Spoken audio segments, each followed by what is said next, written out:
It seems my subordinates failed to stop you in your tracks. Pantalone. Whoa. Whoa. Furries. Oh. Buff furries. Crap. Turns out it was just you guys. Who is this? Huh? Jeht? Wait, that sounds like... Is that Jeht? It's been a long Dude, while. what? Did you miss me? Okay, so that's what her voice sounds like. Hey everyone, we're back with more Genshin Impact. Today I'm gonna do Act 9 of the Song of the Welkin Moon, Where Flowers Awaken. Let's go. Ah, Traveler, Paimon. It's been a while. As it happens, there is a letter here for you. One moment. Here. A letter? From who? Nahida. Dear Diary. Oh, Collei. I'm Collei. I work as a trainee forest ranger under my master, Tighnari. I'm also studying at the academia. I've been getting better and better at reading lately. Mr. Alhaitham says that the written word is a crucial medium for exploring the world and understanding oneself. That's why I decided to start this diary. That said, what should I write about? Things are pretty quiet in Sumeru these days. Life is good. Every day is a fulfilling and happy one. When I think back to the days when I suffered from Elazar, or way back to when I was injected with God remains, I'm in a much better place now. I hope it stays that way forever. I'll leave it there for now. Master said he'll take me shopping in Sumeru City today, which is great, because I've been meaning to visit the toy seller at the Grand Bazaar for a while now. Why? Collei, time to go. What does she need toys for? Yes, Master! For herself? Or for a gift or something? Oh, why was she surprised? Uh-oh. Water droplets.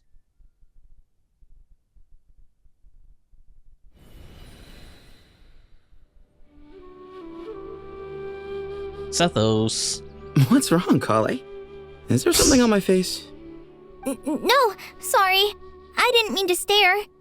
Did Master Tighnari send you to pick me up? Master Tighnari?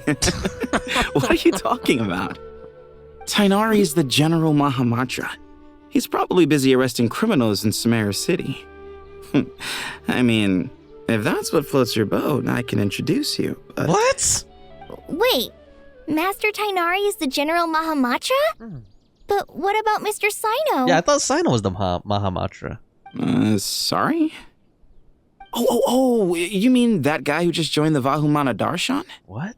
Rumor has it he's the leader of the Temple of Silence. What? If that's true, it's pretty impressive. I thought he was the leader of the Temple of Silence. Sounds like you've been getting to know more and more people since you joined the academia.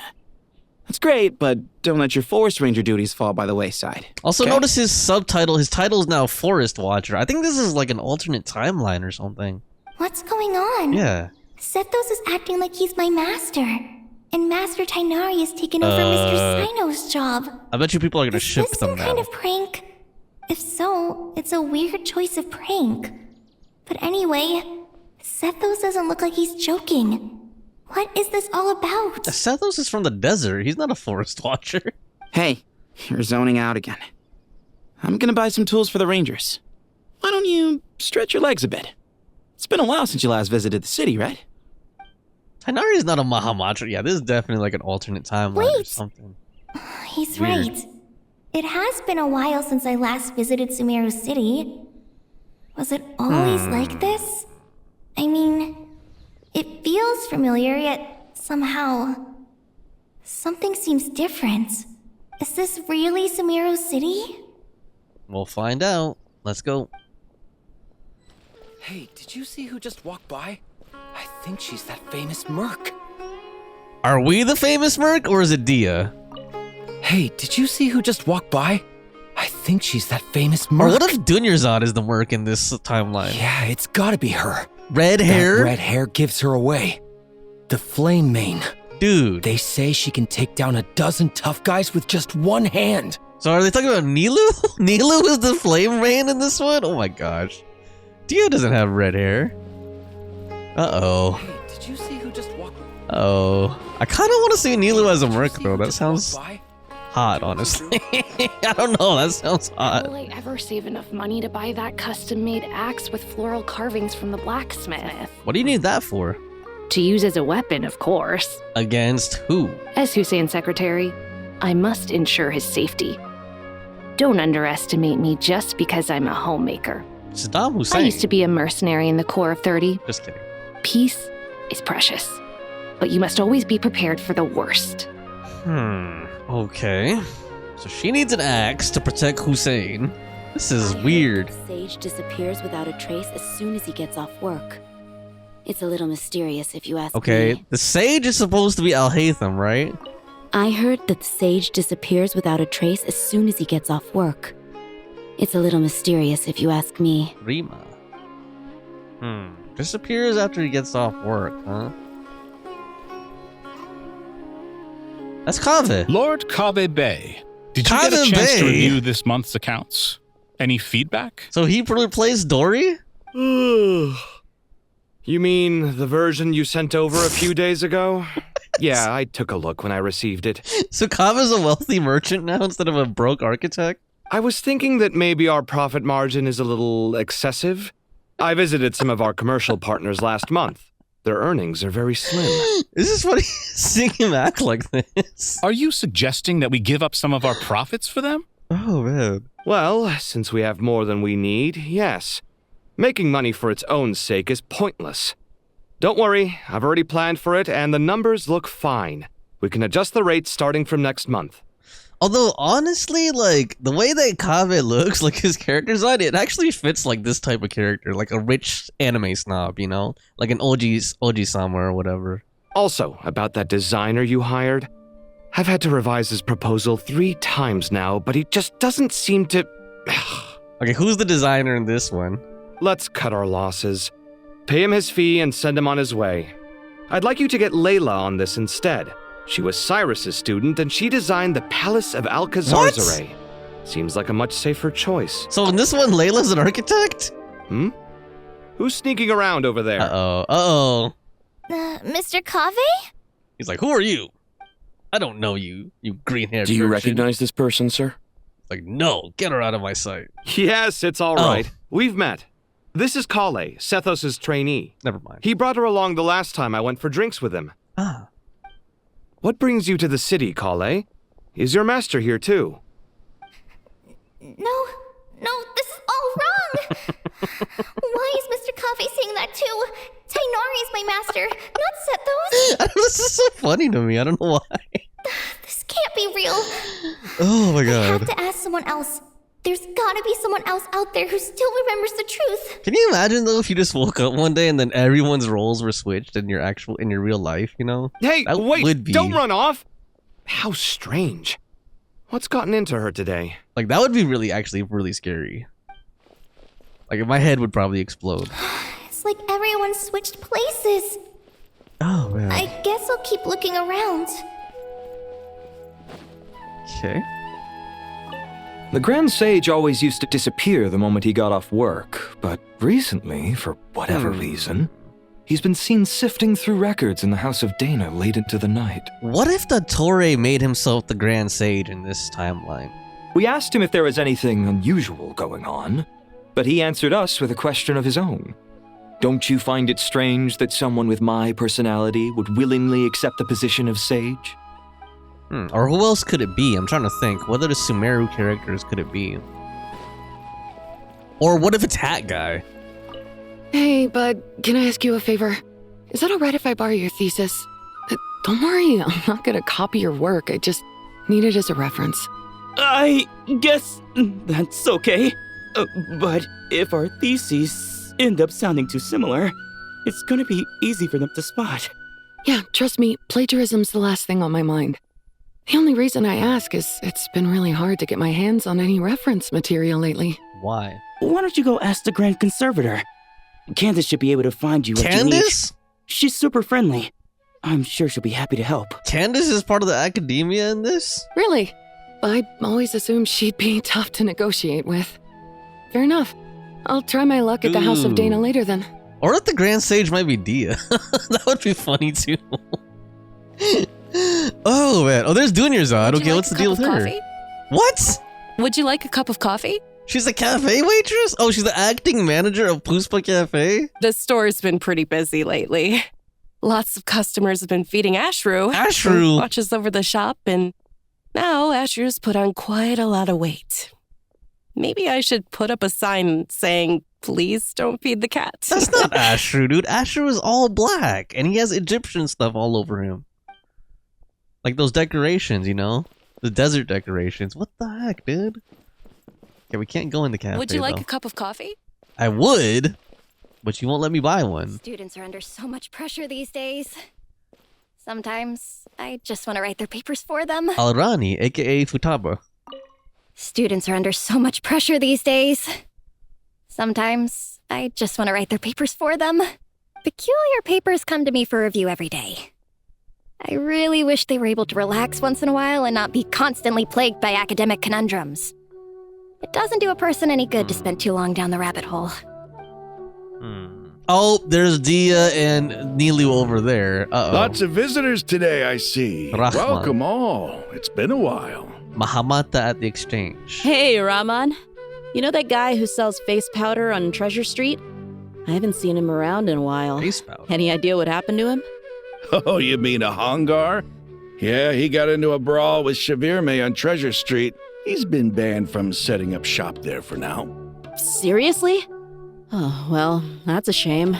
I was planning to pick out some makeup for you. What? Oh, don't worry about it. Okay, her voice even sounds different. Sounds deeper. The legendary Flame Mane discussing makeup with the Zubair Theater star dancer. What? Now there's something you don't see every day. Dia is the Zubair Theater star dancer. Flame Mane? Oh, man. Well, Flame Mane is actually fitting for her since she has red hair. You know, I'm not actually sure when people started calling me that. Maybe the other Eremites thought I needed a fiercer title to scare people off. So she's an Eremite in this one? To be completely honest, I think the title would fit you better than me, Dia. You think? Can't say I've never imagined myself as a merc. If I ever give up the dancing, maybe I'll head to the desert and give the Eremite life a try. Do you want to see Dia dancing, though? You would? Is that so strange? Oh, not at all. In fact, I've actually had similar thoughts before. If I ever get tired of sleeping out in the wild, I think I might go look for a job at the Zubair Theater. I've adored the dance of Sub-Zeros ever since the first time I saw you perform it. If the chance ever came up, I'd love to try it out on stage for myself. Really? If our manager Sataria heard you say that, she'd hold you to it. Probably grab you by the sleeve and never let you go again. Hey, when that day comes, I'll do your makeup myself. How's that sound? And she's a makeup artist. Actually, no, the regular Dia is also into makeup. Sure. If the day comes, I'd be honored. Collei, her eyes are like, oh my god, what is going on? Everyone I know, everything I've ever known. Suddenly it's all a jumbled mess. The question is, who's right? Them or me? My head feels so heavy. I can't think straight. Starting to get gaslit, man. Starting to doubt herself. Here's my prediction, though. I think Torre or some villain took over as Grand Sage, and then, like, part of that process is they had to, like, switch everybody's minds into different bodies, or switch everyone into different roles or something. Anyway, there's Sino, though. Let's see what's going on with him. Hi, Mr. Sino. What are you thinking about? There's a chapter in King of Invocations where the spirit of someone who died long ago possesses a living man's body. To the outside world, it looks like he's developed a whole new personality. Okay, yep, his title says Keeper of the Temple of Silence. I was just thinking how terrifying that would be for his friends. Imagine waking up one day to find that a friend of yours has suddenly become a different person. Well, that's what's going on right now. Huh? So what got you thinking about that? I don't know, but something feels off. Everything looks fine on the surface, but can human perception really be trusted? Okay, maybe Sino's not fully, you know, maybe he resisted it or something, because he seems so partially aware of what's going on. Oh, there's Layla the Architect, and what is Dory's role, since she's not Sangama Bay in this one? All right, not a single Mora short. That covers you for this month's run. She's a scribe. What a relief. I was worried the design fees I received this month wouldn't be enough. And Layla is the renowned architect. Well, next time, don't fret. Just let me know and I'll give you a few days' grace. We've known each other long enough for that. Anyway, how are you settling in? I couldn't help but notice that you're staying up late quite often. Yeah, I can't explain it. I just feel more inspired at night. Once I get in the zone, I can race through a whole bunch of drafts, no problem. But what about you? I keep hearing you sighing these days. Is everything okay? Well, it's just... Don't you think this house is a little small? I guess I should be used to it after living here for so many years. But for some reason, I've been feeling claustrophobic recently. I want to move somewhere bigger. Once I've made enough Mora, I'm gonna buy a huge new house. As big as... at least as big as the Palace of Alcazar's. That sounds really expensive. True. I'll never be able to afford it on a scribe's salary alone. I need to find another way. Oh, there's our master, Tainari. The Mahamatra. Mahamatra Tainari! We've apprehended the suspect. They say that the fool is prone to blind faith, but the wise man is not immune to it either. Suraj, do you have anything to say in your defense? Tainari. Whoa. You were the one who turned the sages against me. Just a few words of caution from you was all it took to destroy my research. What's that visor? That Star Trek visor. And now you're trying to stop me again? You should know that mechanical life is the future. We must cast aside our useless flesh and... That's enough. Oh. I'm not in the mood to listen to your lunacy. Anyone could tell you how amateur your work is. In a more violent game, he would have just been off with his head and then just chopped his head off. Karina, Ilias, put him somewhere safely out of the way. Yes, sir. Next on the agenda is... Master? What is it? Wait, did Professor Zahahati send you? She's been encouraging me to take on an apprentice. Might be getting a bit ahead of herself there, though. No, Master! It's me! Collei! Listen to me. Something really weird is going on in Sumeru City. It's like everyone's identities have switched around. You're not the General Mahamatra. You're a Forest Watcher. Just yesterday, we agreed to come to Sumeru City today to go shopping together and... All right, there's no rush. Let's back up a little. Your name is Collei, correct? Although this is our first meeting, you do seem strangely familiar somehow. Is there anything I can help you with? Did you see her eyes? She was like crying and doing the shocked face. Oh my gosh. Oh crap. Yeah, that would be like... No. Wouldn't that make your chest sink though? Like I could definitely see why she would do that. Master! Like someone you're really close to just doesn't remember you. Damn. What is it? Crap. He's like, this is our first time meeting. Oh shit. Was it a bad dream? Did you have another nightmare? Oh. I've told you before, when you're tired, lay down on your back in bed and get some proper sleep. It's much better for you than napping on your front. Poor posture obstructs your breathing, which can lead to all sorts of weird dreams. Now, we're supposed to go shopping in Sumeru City today, remember? Cheer up. I'll take you to Hushang's. Hushang's? I heard he's got some new toys in stock. Oh, the toy seller. Go wash your face, take some deep breaths, and when you're ready, we'll head out. I thought Hushang was a Chinese restaurant, like a Liwe restaurant. Okay. Thanks, Master Tainari. Damn, what a bad dream, though. So it was just a dream. What if it was a premonition? And yet, dreams can sometimes be a warning of things that will soon come to pass. Who is talking?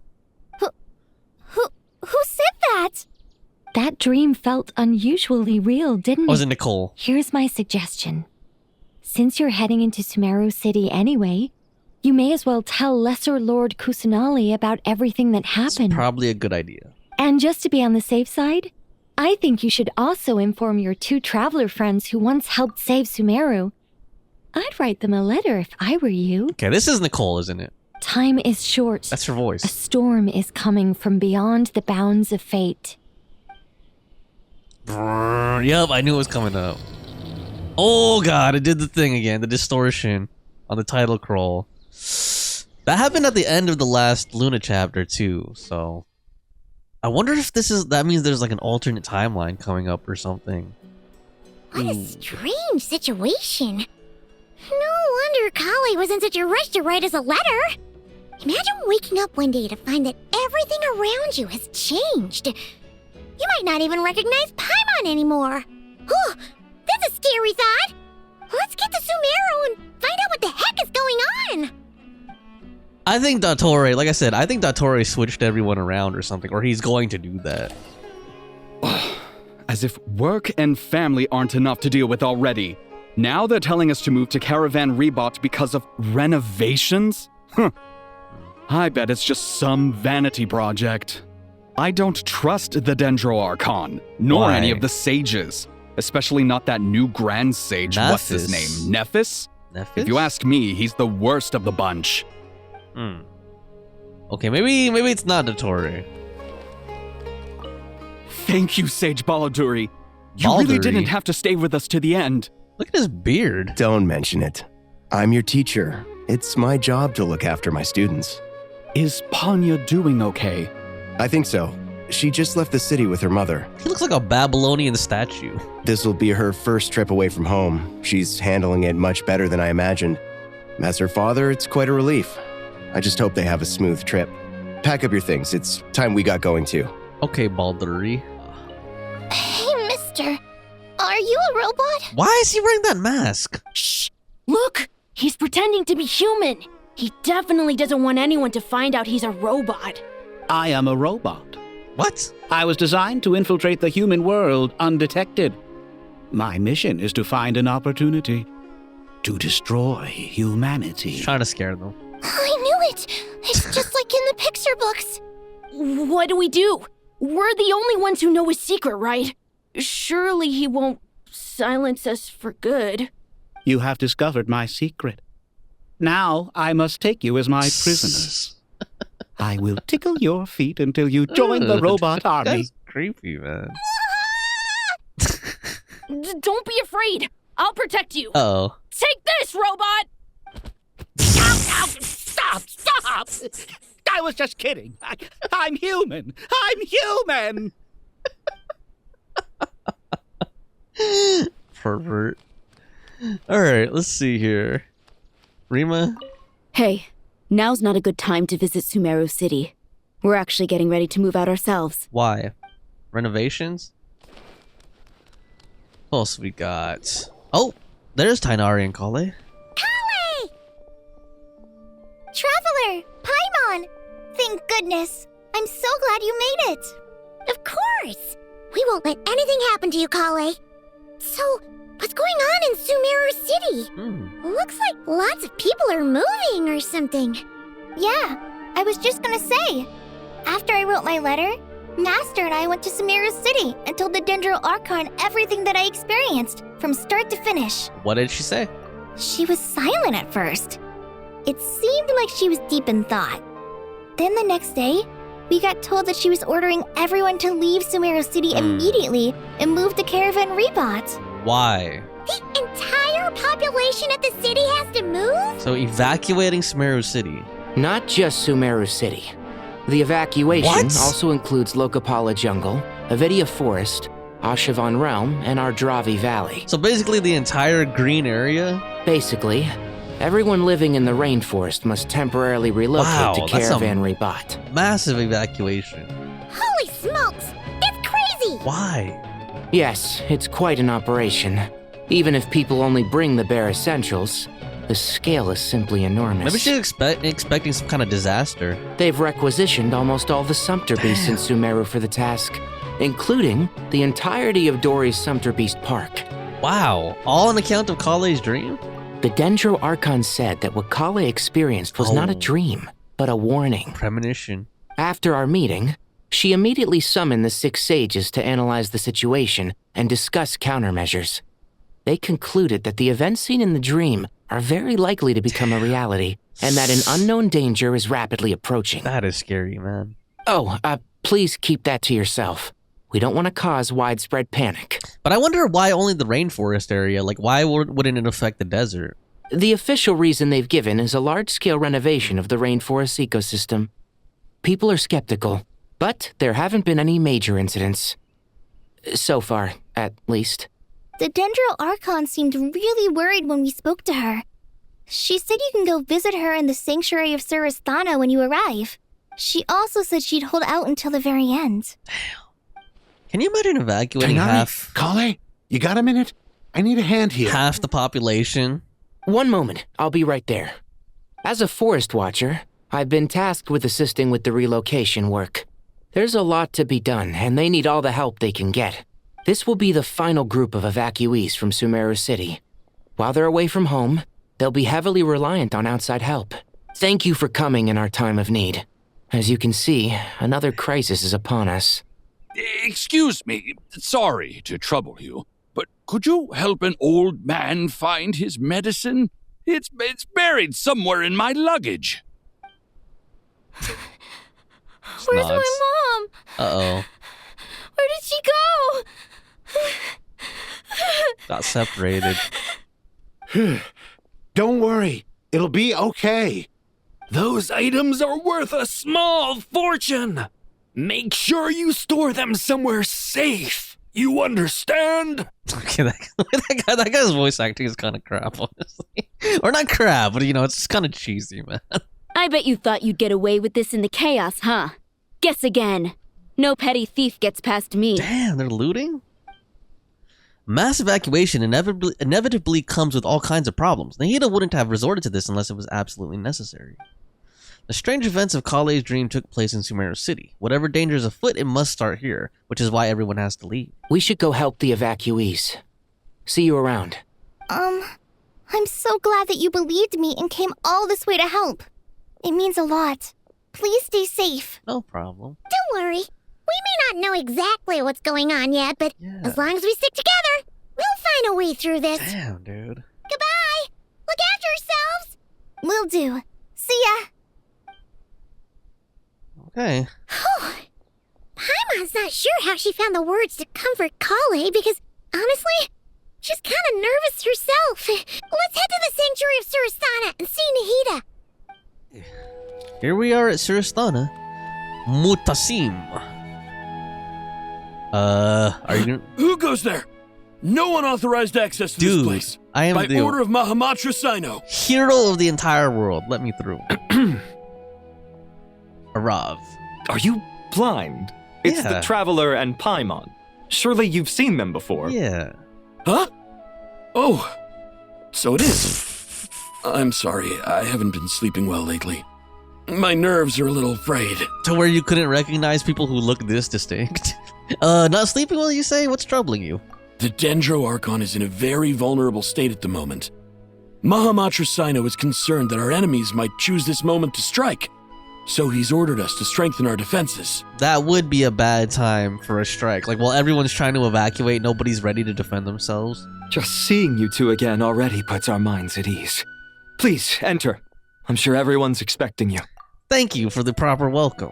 Hero's welcome. Oh, damn. Oh, hat guy.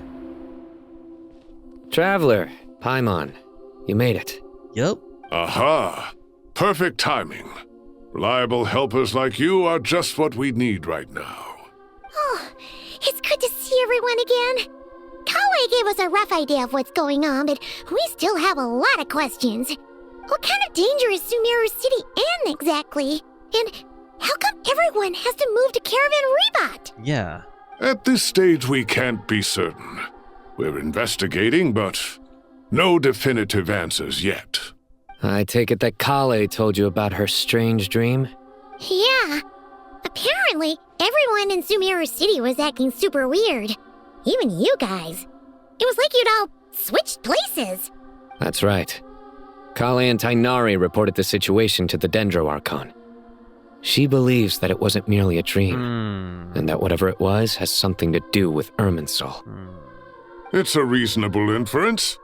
Only through Irminsul can people's memory and cognition be so significantly modified in such a short time.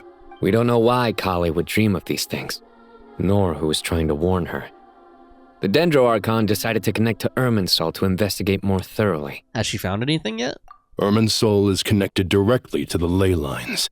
The tree serves as a central hub where the ley lines converge, and its core function is to record and store the world's knowledge and memories.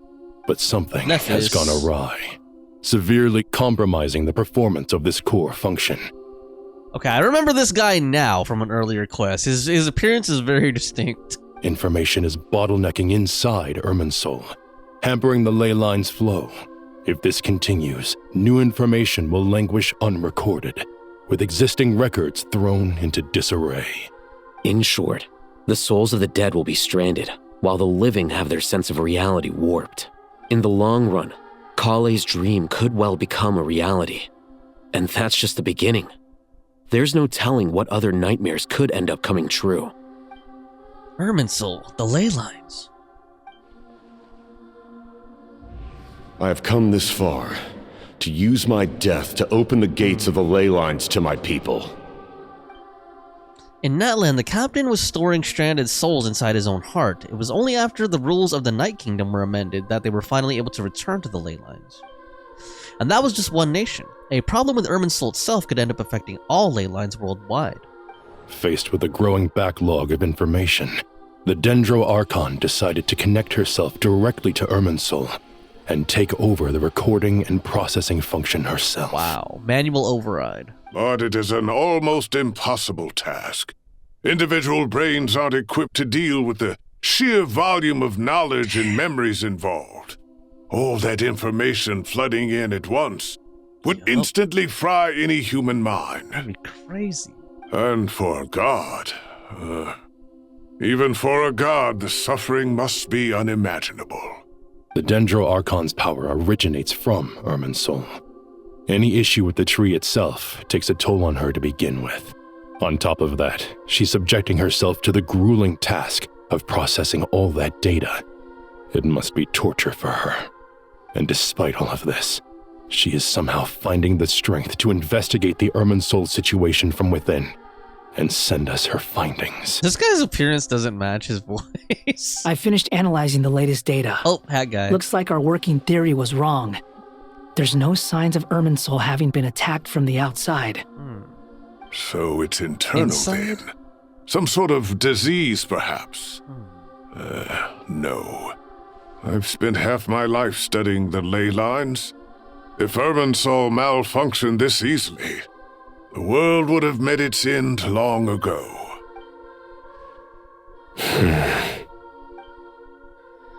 Sino? What is it?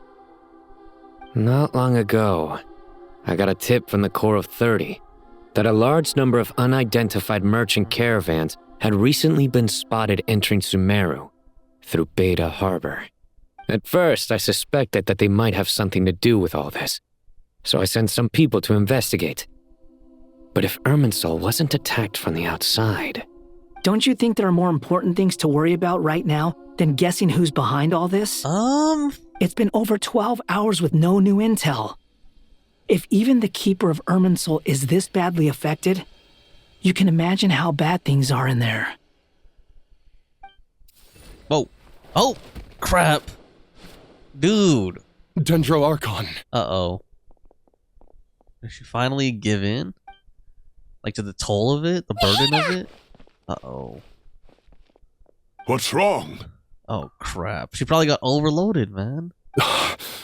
Her breathing is weak, and her elemental energy levels are dangerously low. Crap. Looks like it's time to move to the backup plan. What is it? What's the backup plan? Yeah. Get out of the city and take the Dendro Archon with us. The entrance to Irminsul is directly beneath the sanctuary of Surasthana. That means this is ground zero if anything goes wrong. The Dendro Archon has a very strong connection to Irminsul. But theoretically, this connection should grow weaker with distance. Under normal circumstances, she could unleash her full power here. But with Irminsul out of control, our first priority is to get her away from here. All right. The situation is critical. There's no time to deliberate. Everyone in agreement? Yes, sir. Let's do it. Let's get I'll Nahida deal with it. I'll also let the Matra and the Core of outta 30 here. know to start evacuating.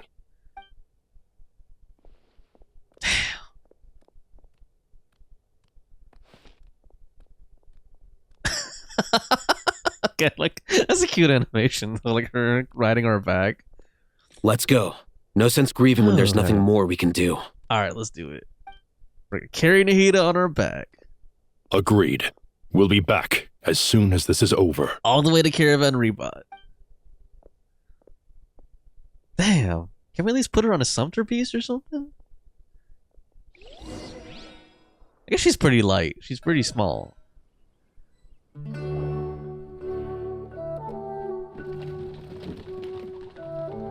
Do we put her in a box?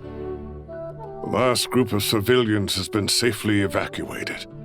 Dendro Archon's carriage will travel with them. She has a carriage. Sino and Hat Guy will protect the convoy. That's good news, but you don't look very relieved. With the Dendro Archon in a coma, we've lost our means of investigating the situation. And with Irminsul still deteriorating, we have no choice but to evacuate Sumeru City. Feels as though we're being pushed along by an invisible hand. Stop moaning, Cyrus. We're the teachers here. We should be showing a little more confidence, don't you think? Yeah. A wise judgment. Let's move out to Caravan Rebot. All right. Let's do it. Move out. Here we are in the desert. Sir, all units are in position. Whoa. Fatui. Good. Everything is going to plan. Who's this? Interfering with Sumeru City is a necessary step, so do not hesitate. The Irminsul situation will not harm you. Pantalone. We need to speed things up here, too. We don't want to keep our client waiting, do we? No, sir. You have my word. Everything Vera. will be completed on schedule. How do you say this lady's name? Vera Shagina?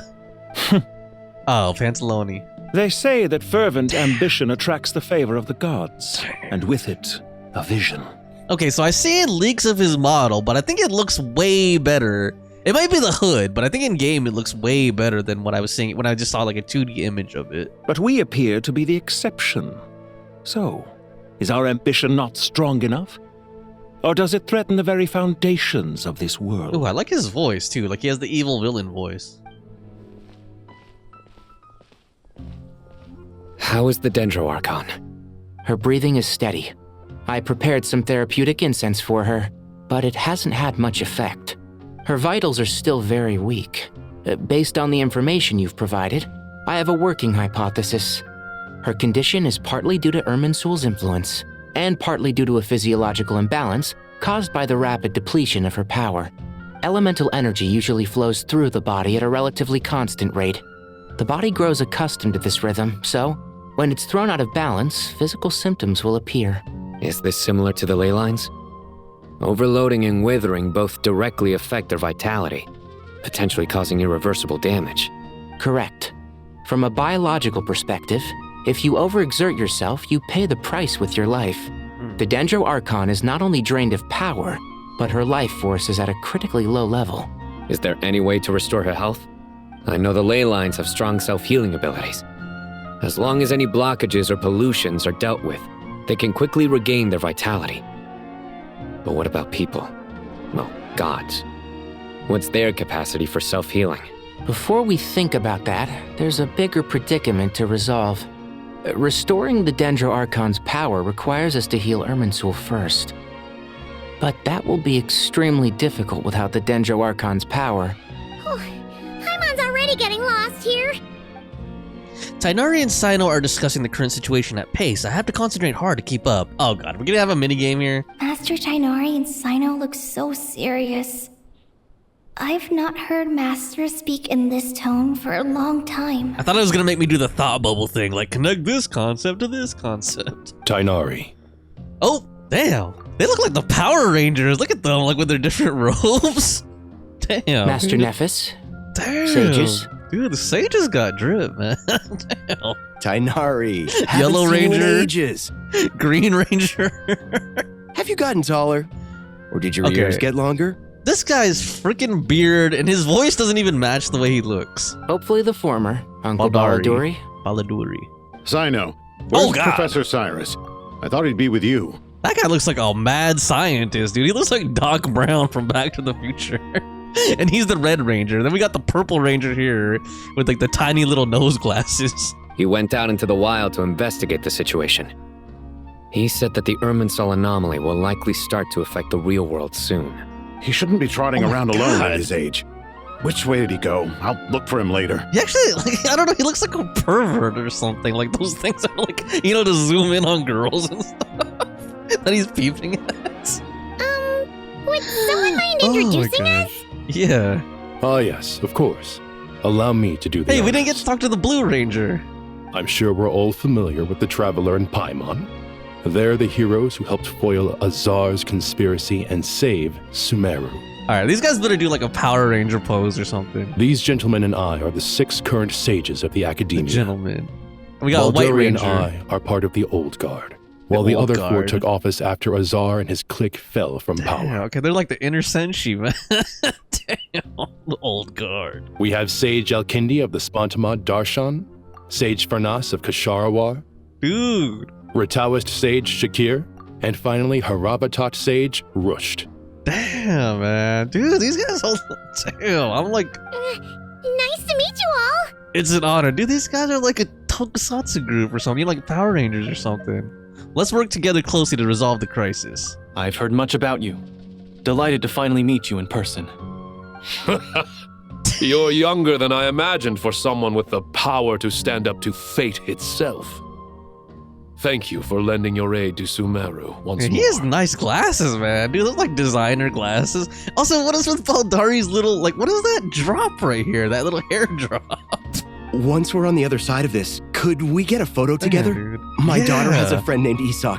He's always talking I want about to you take a two. group photo with these guys, man. Dude, that's like his failed Jerry curl or something. Of course! No true hero God would deny a damn it, child their wish.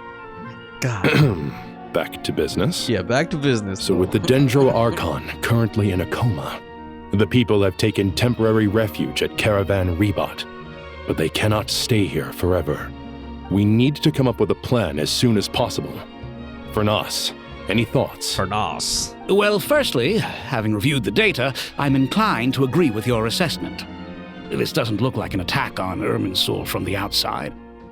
Rather, it resembles a malfunctioning machine.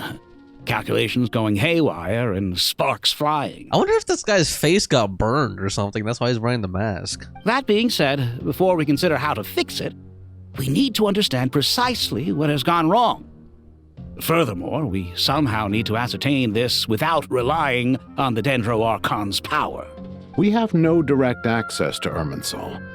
However, we might be able to gather the information we need from the ley lines. Study the branches to learn about the trunk, in other words. Wait, is that what Cyrus is up to? No wonder he ran off to research in the wild. Curse, always one step ahead of me, isn't he? I heard that while in the sanctuary of Surasthana, the Dendro Archon had to serve as the central information hub herself. This is a clear sign the situation within Irminsul might be far worse than we can imagine. Irminsul is vital not just to the safety of Sumeru, but to all of Teyvat. We must be the ones to bear responsibility for this world. To be on the safe side, I think we need to consider some backup plans. Are you saying we should consider a scenario in which Irminsul is completely destroyed? I'm merely pointing out that the possibility exists. You have a valid point. But until worst comes to worst, I believe we should focus our efforts on resolving the Irminsul anomaly and helping it recover. Collei, I understand that you were the first to foresee this crisis. If it's all right, I'd like to talk with you about it in more detail. Of course. But even I don't know how I came to have that dream. If there are no signs of external damage, could it be a stress fracture? Metals tend to suffer from this issue with long-term use. And Irminsul has existed for centuries, after all. Irminsul's not metal, though, right? It's possible, but surely a stress fracture would be more likely to cause a complete shutdown rather than chaos. Sages. General Mahamatra. Uh-oh. Sorry to interrupt. What happened? Some citizens didn't believe that Sumeru City was really in any danger. They slipped away and hid during the relocation, intending to return home. Dummies. How many people are we talking? About a dozen. Sakura found them while on patrol, but they appeared to be suffering from psychosis. Uh-oh. For whatever reason, they were trying to kill each other. Their minds got switched around already. They're scrambled up. By the time we arrived, there were only 2 survivors. Damn. One was unconscious from their injuries. The other tried to attack us, but was subdued. Where did this happen? Near Yasna Monument. Damn, they should have a battle royale in Sumeru City. That's not far from Caravan Rebot. Master. Crap. Oh. I know. The Irminsul anomaly is beginning to have effects in the world. I didn't expect it to spread to Yasna Monument so soon. It almost feels like we're being chased relentlessly, with no time to catch our breath. We gotta go to the pyramids now. Sir Cyrus said the same thing. He sent me back to report in, while he continues investigating. I'll go join him. I will come with you. Count me in too. Don't let my age fool you. I can still fend for myself. Dude, yeah, man. I want to see this guy fight. Very well. Meanwhile, the rest of us will continue discussing our next steps. Yeah, I wish they did a pose, though. That would have been dope. Get back soon. Power Ranger pose. Take care of yourselves. It's getting dangerous out there. Maybe we should just evacuate to Natlan or something, dude. Do they have any other dialogue? I thought we'd be safer once we got to Caravan Rebot. If the Irminsul anomaly's sphere of influence continues to expand, our only option will be to move into the desert. Yep. To Aaru village. We should check if they can accommodate so many people. I don't know, man. Essential supplies will also become an issue. We were only able to relocate here so quickly because Caravan Rebot is well stocked. If we move to the desert, we'll need to carefully calculate how much food and water to bring. Just go to Natlan. Shakir. Don't be nervous, Collei. I just wanted to ask, have you ever had similar dreams to this one before? Similar how? Dreams so vivid, they seem real. Filled with strange or dangerous things that you cannot explain. Let me think. There was one time, I don't remember it very clearly, but I saw fire. Fire? Yeah. I wish I could give you more details, but all I remember is fire everywhere. From the sky to the ground, everything was burning. The heat was unbearable, and ashes were blowing in the wind. I doubt this dream was a mere coincidence. Perhaps it was some kind of prophecy? And yet, you've never studied astrology. I'm at a loss to explain it. Nafis and Tainari. Thank you for everything, Tainari. Don't worry about me. I'm fine. But if you don't mind me saying so, Master, you're looking a little nervous yourself. I only just got appointed as Grand Sage, and now this happens. It's quite overwhelming. Looking back now, I don't think I handled the situation with Azar very well at all. Yes, I protested, but I went about it the wrong way. Instead of helping, I just ended up getting locked away. Now that I'm the Grand Sage, I have to be responsible for everyone's lives, including the dozen or so who fled to Yasna Monument. I can't help but blame myself for their deaths.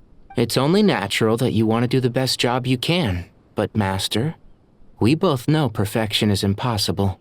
You're right. We may well be heading into the desert before long. Feeling up to it? We left in such a hurry that I didn't bring any sun lotion, but I'm sure I can make some from local ingredients here. That was a big part of my graduation thesis, after all. Of course, like it was yesterday. I remember asking you if you'd like to stay and teach, but you turned me down without a moment's consideration. Anyone else would fight tooth and nail for the chance to research by my side, but you couldn't get out the door fast enough. Weren't you afraid I'd hold up your thesis and stop you from graduating? If you'd pulled a move like that, I would have reported you to the Matra right away. Damn, Tyler. You wouldn't give me a second chance? What about the bond between mentor and student? No, Master. I would not sit by and watch you go astray. Very good. Then I taught you well. That guy! What? Nothing. You just look like you were lost in thought there. Do you have any ideas about what's going on? From what I know about Irminsul, the system doesn't break down that easily. I don't have the faintest idea who could have done this. Actually, one name did cross my mind. But, he's already dead. Who is he referring to? I'll hate them in comment. So, can I assume that this period of time away won't count as part of the rental period? Maybe we should deduct it from next month's payment. Sure. Great! Wait, why are you suddenly being so reasonable? What's the catch? I'm always reasonable with rental payments. Like the time I refused to let you use that wine you brought home as collateral. That was a perfectly fair request, and you know it! Everyone runs low on funds now and then, don't they? And that bottle of wine wasn't cheap. You ought to be thanking me. Anyway, Sumeru City should be empty by now, right? Oh my gosh. With no one at home, I've been worried about security. I'm worried about burglars. What would they steal? That new scroll you bought? Ah! I'd almost forgotten about that. Oh, I only went and hung it up in the most conspicuous spot in the house. If anyone breaks in, it'll be the first thing they see. Well, no one but you gave it a second look while it was on display in the shop. I doubt anyone would go out of their way to steal it. You say that, but what if there's a thief out there who shares my aesthetic tastes? Then you can only hope he shares your taste in expensive wine as well. Always worth having some collateral. You! They should just get married already, man. Those guys are a couple, dude. Alright. Nidal. Keep your eyes peeled. It's down to us to maintain order at this time. Drill sergeant voice. This is a direct command from the Mahamata. Everyone stay vigilant. We cannot allow bad actors to take advantage of the chaos. Yes, sir. Zakaria and Aryadeva. Take this medicine and get some rest. Long journeys are fatiguing at the best of times, and it's taken a toll on your health. Please focus on recovering for the next couple of days. Got it. Thank you. What's going on? That guy looked like he had a headache.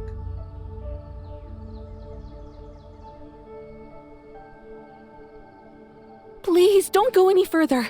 As you get closer to Sumeru City, there's no knowing what dangers you might encounter. So this is our mentally disturbed man? I'm going to gut you all. What? Tafik, man. He needs to calm down. Cyrus, you didn't even bring a single guard? Do you think you're some sort of warrior? It's fine. Come here and look at this. Oh, it's a ley line blossom? That's right. Flowers that bloom from openings in the ley lines, indicating some sort of anomaly. And giving us rewards like Mora and leveling books. I don't believe I've ever seen a color like this before. Did you discover it nearby? Not just here. Way over there, too. Whoa. They're everywhere. There's even more in that direction. How did you ascertain the situation further ahead? Didn't you just say that we can't go beyond this point? Yes. This area is relatively safe so far. But if you continue forward, delusions will start afflicting your mind. What? However, some vision-bearing mercenaries were able to maintain their sanity a little better. They're the ones who brought back news from further afield. Sino, do you remember the class I taught on dissecting ley line blossoms? I do, Professor. I received full marks in that course. Good. After all these years, it's time to put that knowledge into practice. There must be anomalous information hidden within these blossoms. Alkindi, I'll need your help as well. Been a while since we worked on a project together, hasn't it? Sure has. Well, what are we waiting for? Let's get to work. All right, time to dissect some ley line blossoms. Anything we can do to help? Nahida once said that Irminsul doesn't contain any information about me, so theoretically I shouldn't be affected by such anomalies. We'll head a little further out. Will you need my help? I should be fine. All right, well, don't go too far. There's too many unknowns at this stage. Let's regroup at Caravan Rebot later. Don't worry if you don't show up. I'll come and find you. Here we go. So we shouldn't be afflicted by this stuff because we're not of this world. And so therefore we're not as connected to Irminsul, basically. Okay. Dark clouds gather in the sky, a sure sign that a storm is approaching. Slowly but surely, the strange weather is spreading. The rainforest creatures must have sensed something is wrong, too, because they're beginning to flee, too. We don't have much time left. Tighnari said that to help the Dendro Archon regain her power, we need to heal Irminsul, but healing Irminsul requires the Dendro Archon's power. Is there any way to solve this puzzle? That should be the heart of Oasis. All we need to do is light it with the fire seed, and it'll restore Apep with elemental power. The damage it suffered internally will also slowly begin to heal. That's it. If I use Apep's Heart of Oasis, I might be able to help Nahida replenish her lost Dendro power without any need to rely on Irminsul. What is it? You thought of something? I know a way to save Nahida. Really? Then let's get back and tell the others! Alright. Phew. Glad to see you've returned safe and sound. Any longer and we would have gone out looking for you. Well, this is a nice surprise. Paimon sure feels better with everyone we know here. It's great to see you all. We've made some progress, so let's start by giving you and Paimon a quick update. By dissecting the ley line's blossoms, we've been able to deduce that although Irminsul is experiencing an anomaly, it has not completely rejected access from the outside. The Dendro Archon has the power to connect to Irminsul, but there's also another way. I assume you recall the devices everyone was wearing when you first arrived in Sumeru? Devices? Oh, wait. You mean... The Akasha terminals? That's right. Of course! It's been so long, Paimon almost forgot all about the Akasha. Wasn't it shut down, though? Yes, but although the system isn't currently operational, the technological infrastructure is all still there. And it turns out that a certain someone gets so bored at work that he's actually read through every single one of the instruction manuals. No prizes for guessing who that was. If praising others is that embarrassing for you, you can simply spare yourself the ordeal.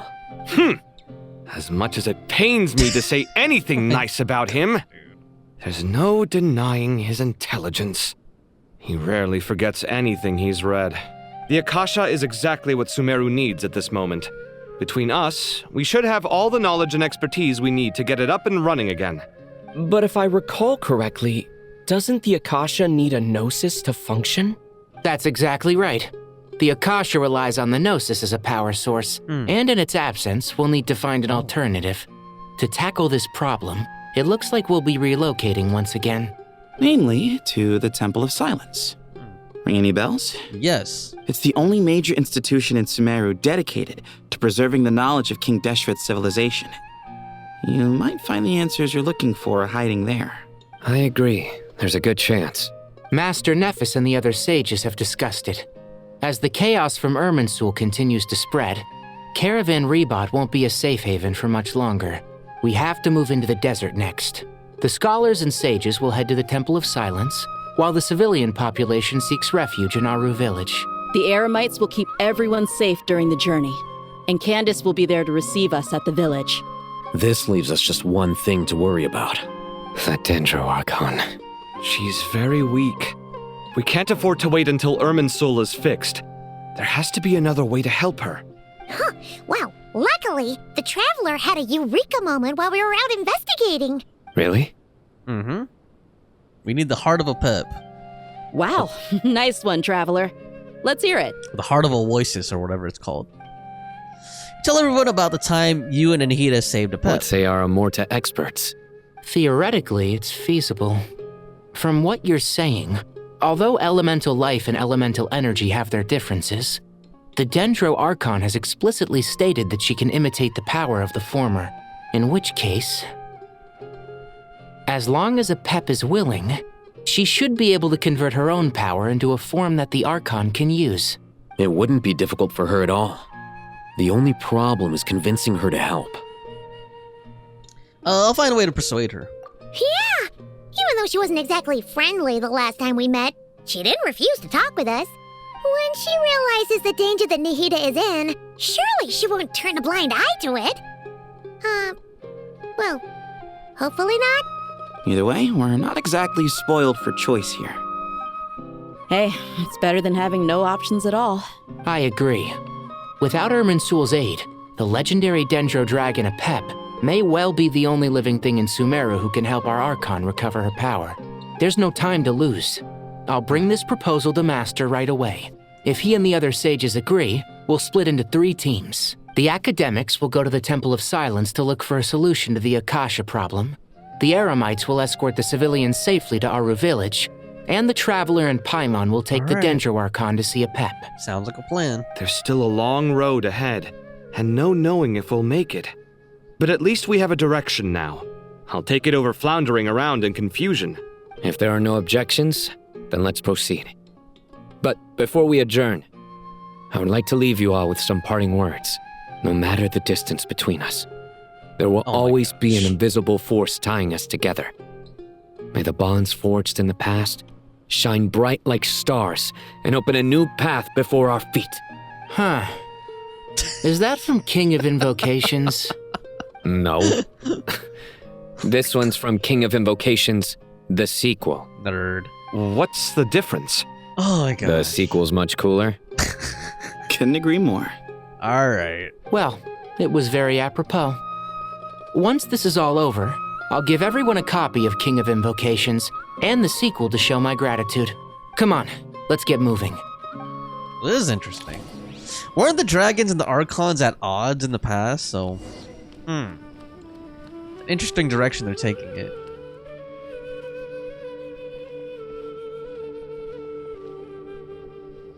Tighnari has brought me up to speed. I approve of your plan of action, but we can't proceed with everything right away. The people need to rest. For many of them, this will be their first time in the desert, so we'll need to find additional personnel to help escort them. You two, please go on ahead with the Dendro Archon. Let's rendezvous at the Temple of Silence later. No problem. We got this. Words can't express my gratitude, so let me just say, I hope everything goes smoothly for all of us. Goodbye for now. Alright. Alright, let's get going. If Paimon remembers correctly, the last time we saw Apep was in... Traveler, Paimon. Could I borrow you guys for a moment? It'll only take a second. Collei, what's the matter? Well, the thing is, Master Tighnari once told me, after you raise a problem, you should think about how to resolve it.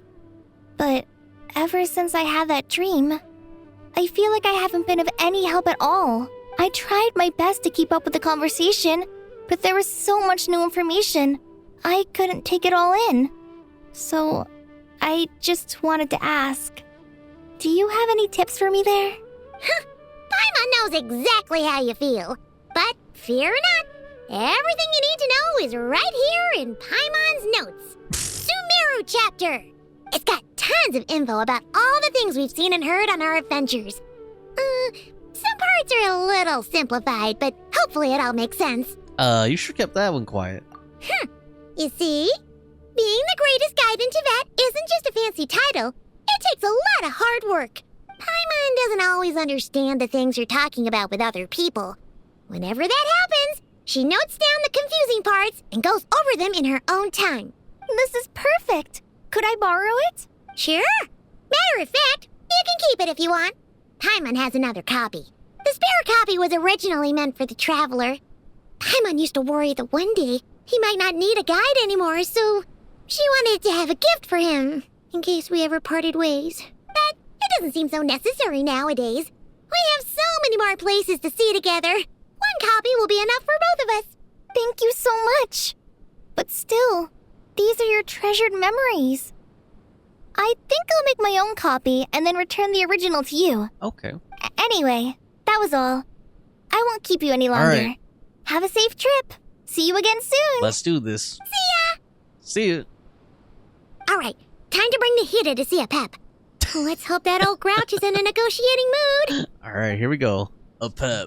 Hey, here's a thought. If we brought Nervalette along, do you think What? you could help us persuade Apep to help? Oh yeah, because they're dragons. They're both dragons. Actually, never mind. In Apep's eyes, Nervalette's probably one of those dragons who's grown too close to right. humankind. They might end up fighting for all we know. It literally looks like a human. Nervalette. Here we go. Alright, so they're going to the Temple of Silence. We're going to search for Apep. Whoa. I had a feeling your kind might come calling. The ley lines are in disarray. Something has gone wrong with Irminsul, yes. Nothing gets past you. I guess we could skip the explanation then. Even from a great distance away, I can sense that Sumeru is headed for destruction. You who took our home from us, prepare to watch as your own world is plunged into oblivion. Oh, how the cycle of history comes to a poetic conclusion. What happens if we look at the guiding notes? Okay, I don't think I'm gonna read all of this. I just wanted that notification to come off my screen, but it's kind of cool that they put all this here. That way, in case you like leave and come back to the story, you can always catch up again by reading like the bios and stuff. So that's kind of cool. This isn't a joke, Apep. Nahida's in grave danger. Can you please help her? Is she now? Then do explain. Boor. For what reason should I lend Boor my assistance? The safety of Sumeru depends on it. The very survival of the world could be at stake, or because you owe a debt of gratitude, and this way you can repay it. Apep, if you truly despise gods and humans so much, well, after the great humiliation of being helped by a god in the past, shouldn't you be jumping at this chance to balance the scales? Now that is a compelling reason. When El Ahmar plotted against me and I was tortured by forbidden knowledge, it was Boor who saved me from agony. And though I regard with shame the pity of my enemies, to receive aid without repaying it would likewise tarnish a dragon's dignity. Oh, tiny Boor, puny humans. Just this once I shall deign to show you the true power of dragonkind. You can always manipulate a dragon by their pride, right? Whoa! It's happening again! We're gonna get sucked in! That's true in a lot of fictional worlds. Hold on to me. We don't have the protection of the fire seed this time. Uh-oh.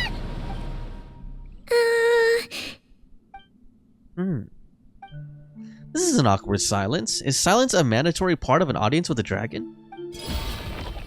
It is done. The heart of Oasis is supplying her with life force as we speak. It shall not be long before she recovers. Okay, so she's in like a regenerative bubble, basically.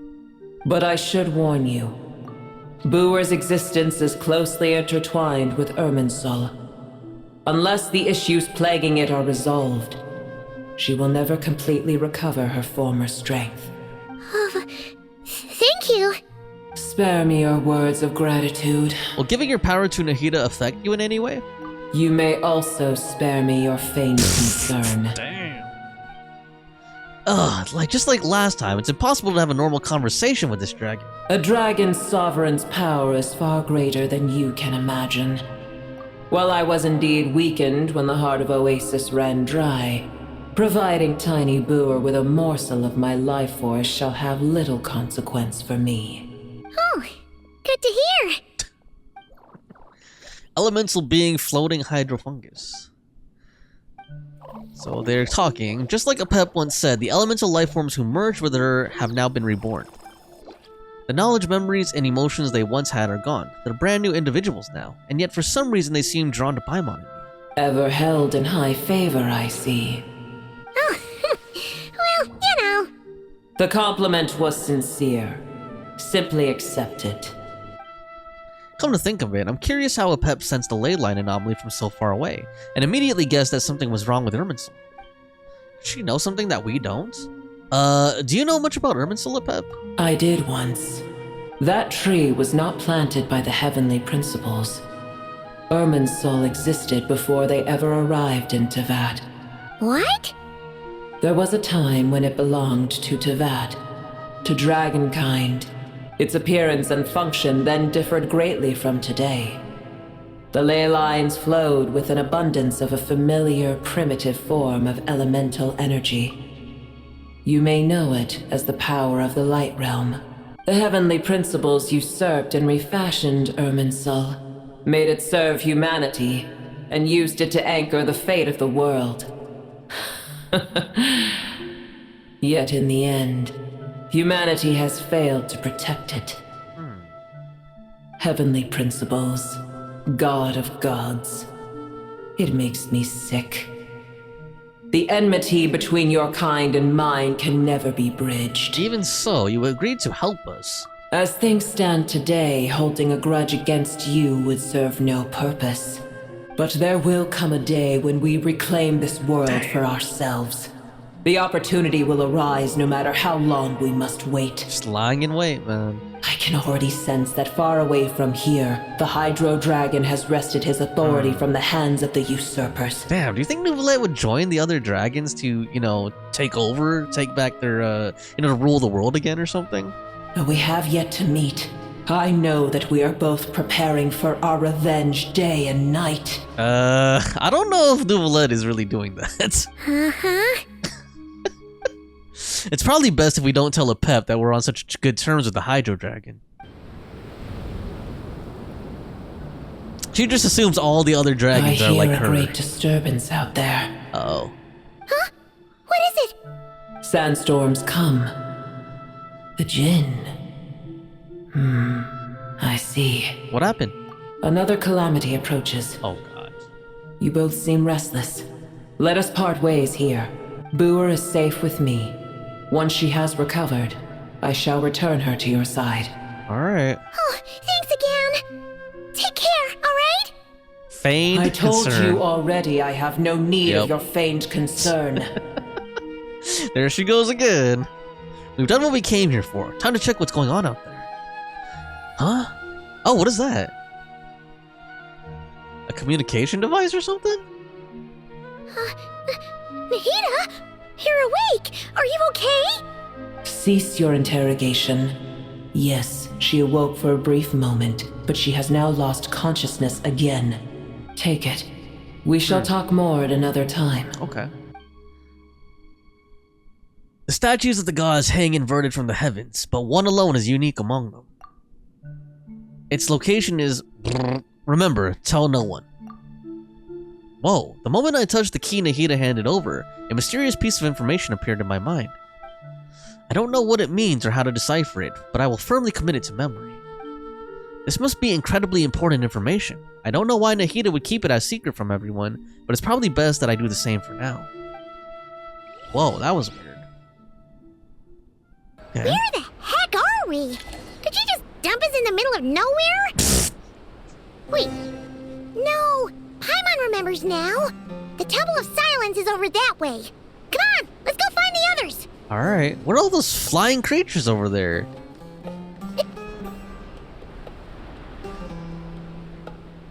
They're guarding the entrance.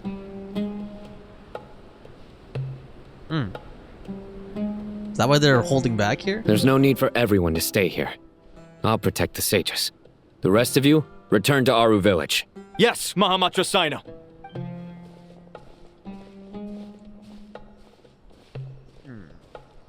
Sino, what's going on? You're back. How's the Dendro Archon? She's still recovering with Apep, but she's recovering. Apep gave Nahida some of her own life force. What a relief. What's with the sandstorms? It's the Jinn. Countless Jinn have stirred up violent sandstorms across the desert, blocking our path to the Temple of Silence. Tighnari and Collei have returned to Aaru village to help. The Jinn are being highly aggressive, so both the village and the merchant caravans require protection. It's just one thing after another. Where did all of them come from anyway? In all my trips to the desert, I've never seen anything like this before. As I see it, The only possible candidate is Gurabad. Gurabad? Baladuri could explain in more detail if he were here. All I know is a rumor I've heard about from previous trips to the desert. Supposedly, a great number of dormant Jinn lie sealed beneath that city. Jinn from Gurabad, huh? A familiar figure comes to mind. Oh yeah, our little pet. Gurabad is, for Liloupar. me, a fated land. I must therefore return back to this city, where my destiny awaits me still. My master. I am sorry that I couldn't stay by your side for long, and that I could not have more time to get familiar with you. Liloupar. Yep. Paimon and I should take a trip to Gurabad. Yeah. We once said goodbye to a friend there. Well, maybe not a friend exactly, but someone we met on the road anyway. She was a strange bottle. If we can find a way to wake her up, maybe she can help solve the situation in Gurabad. Well, be careful. You may find there's more than just the Jinn to worry about. You mean there are other dangers in Gurabad? It's a sensible assumption to make. The moment we arrived in Caravan Rebot, the Irminsul anomaly started spreading in that direction. Now we've moved to the desert, and suddenly we're plagued by Jinn and sandstorms. To call it a coincidence would be a stretch. Don't worry, we've gotten a lot stronger since our last stint in Sumeru. Oh, monster roar, rark. Ah! When did they show up? Dude, they were standing there the whole time, Paimon. It appears the monsters native to the desert have been stirred by the Jinn's Talking about- activity. We saw them, they were literally standing right over there. Oh my gosh. Oh, prototype ranker. That's how you know the Traveler means business. Pulls out a weapon he acquired, like, how many chapters ago? All the way back in Liyue. Oh, man. You should get going. We'll take care of things here. Alright, let's do it. I guess that's Traveler's canonical weapon now. Be careful. You too. They're always using it in all the cutscenes. Don't do anything too risky. You got it? Alright, Kaveh, why don't you turn around and handle the monsters in front of you, behind you. Okay. What is this? Party setup. Ah. Guess we're gonna encounter some stuff here. Okay. Well, I don't know what we're gonna encounter, so I'm just gonna keep going with this party. The Jinn are swarming out of Gurabad. Looks like Alhaitham was right. Uh-oh. Let's get Come on, that was inside a and see what's cheap going shot on. she just took at me. That was a cheap shot right there. Shower me with... Stop that! A new moon rises. Sharing my knowledge. Okay. I'm gonna use Nahida as my driver. For role-playing reasons. Dude, what the heck? Alright. That whirlwind was not going away. They just keep coming. How many of these things are there? We'll never take them all round. Let's just head further inside for now. What are you talking about, Paimon? We could take all these guys out. With one heart, we pray. Receive my blessing. Kinda nice to have some combat to break up all the dialogue, Everyone hold though. hands. Make yourselves at home. A moonlit night for all. There we go. Wayne. Alright. Oh. Target spotted. All units at the ready. Sedova? Why are the Fatui here? They must be using this place as a stronghold. Are they the ones behind all this? I wonder. Okay, there's more down there. Yoo-hoo! Time to shine! Fighting Jinn with one hand and Fatui with the other? This is pure chaos. Oh, man.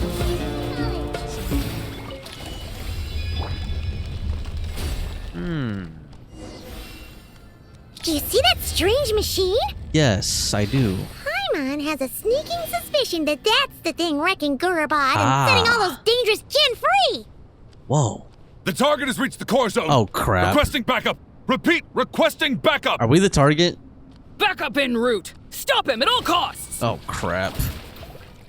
Careful! Oh, crap. Come on! Make yourselves at home. 3 moons converge. Branch into song. Yeah.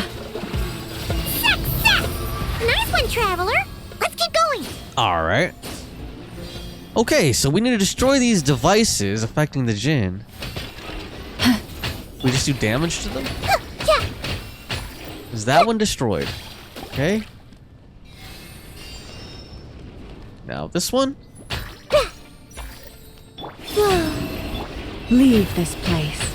Okay, I think that's destroyed. And last one here in the middle. Let's break it. Show me this hunk of junk's gone kaput. Now we can finally... It seems my subordinates failed to stop you in your tracks. Pantalone. Apologies, sir. Balashov. There is no need to apologize. You did well to hold your ground against such a powerful adversary for as long as you did. I must commend your courage and perseverance. Boss fight. Take off the hood. So, you're in charge here, huh? First the problems with Irminsul, now this mess in Gurabad? Are you the ones responsible for all this? I'm afraid I cannot answer that. I assume you aren't naive enough to expect answers from an enemy. I really like his voice, man. Oh, this guy is so snooty! However you want to spin it, you're clearly involved in this somehow. So you can either start talking, or we'll have to make you talk. Paimon threatening? Let's get him! Traveler? Just sitting there thinking. Something seems unusual about him. Is he trying to provoke us? This feels like a trap. Yeah, it seems like he's like welcoming an attack. Judging by the tent and supplies, there must be many more Fatui stationed here than the few we saw on the way in. So where are the rest? You're remarkably calm. Some would act more rashly upon finding the ringleader all alone. But you keep your cool. Even as your enemy, I must applaud you. Did you show yourself just to say that? Is this you trying to take back control of the conversation? Unfortunately, I really don't have anything to say to you. I am here merely to indulge my own curiosity. Your names are well known among the Fatui. Naturally, I wanted to observe you up close while I had the chance. I can't wait till he takes the hood off. Hey! Don't treat us like we're some kind of exotic animals in a zoo! Oh, I wouldn't dream of it. You seem rather predisposed to misunderstand me. I'm quite aware that you are both heroes of great renown. You have resolved crises in many nations and won countless allies along the way. Yes, we have. I've been following your adventures with great admiration. My only regret is that the trajectory of your journey conflicts with our goals. What do you mean, admiration? Sorry, but that sounds pretty weird coming from you. I don't see why. We may happen to occupy opposing sides, but there is no cause for deep-seated enmity between us. To respect one's enemy is to respect oneself. That is true. Well, now that you're observing us up close, what do you see? I've observed as keenly as I can. Yet, while I endeavor to understand, your true strength remains a mystery to me. Violence is not my area of expertise either, so, you see, I would much rather converse with you like this than determine a victor with the edge of a blade. He's a lover, not a fighter. Besides, I've heard that even 3 moons in the sky fail to eclipse your brilliance. I know better than to bite off more than I can chew. I like where they're going with this. At least he's acknowledging like what we did in the story, you know. 3 moons? He's not a stupid villain. So you have a connection with the Harbinger, the Doctor. Well deduced. Our commander, Dottore, died in Nodcry, but there are things that do not end with his departure. We must... Look at me. I almost divulged more than I should have. What are you after? Revenge for Dottore? Or are you plotting something else? I've said quite enough, I believe. There's no point in continuing this conversation, except to say, I've noticed that you seem to know your way around here quite well. A repeated visitor to Gurabad, are we? Ugh. I just came here for the chest, dude. I'll take that and the as a prima yes. gems. Then I'm sure you'll have heard the story of this place. The mother of the Jinn, Liloupar, and the tragic tale of her vengeance that spanned 3 generations. It was right here that Liloupar once helped the wise to ascend to the throne. But from that moment on, every king who sat upon it was corrupted by power. These degenerate rulers lost control over their nation, and with it, the right to occupy that exalted seat. What are you trying to say? I once admired you for your adventures. That is the earnest truth. But it appears to me that your journey serves ultimately to uphold the rules of this world. Are these rules truly just? Does the heavenly principles rule with wisdom or folly? And how can we be sure that the seven who wield authority over the world will not be corrupted? So the Fatui trying to like take down the heavenly principles or something? Do you seriously think you're gonna convince us of anything? Like, is that their ultimate goal? Convince you? I'm sure my commander already tried that. Why would I waste my breath doing the same? If a few words from a stranger were enough to make someone completely change their stance, it would only prove that they never had a firm will to begin with. I am merely stating my position, so that we might understand each other better. One's enemy in the present may not necessarily be an enemy for life. As for what game I'm playing here, I'm simply buying some time. Damn. But now I must bid you farewell. I thought we were gonna fight. It was a wise decision not to attack me immediately.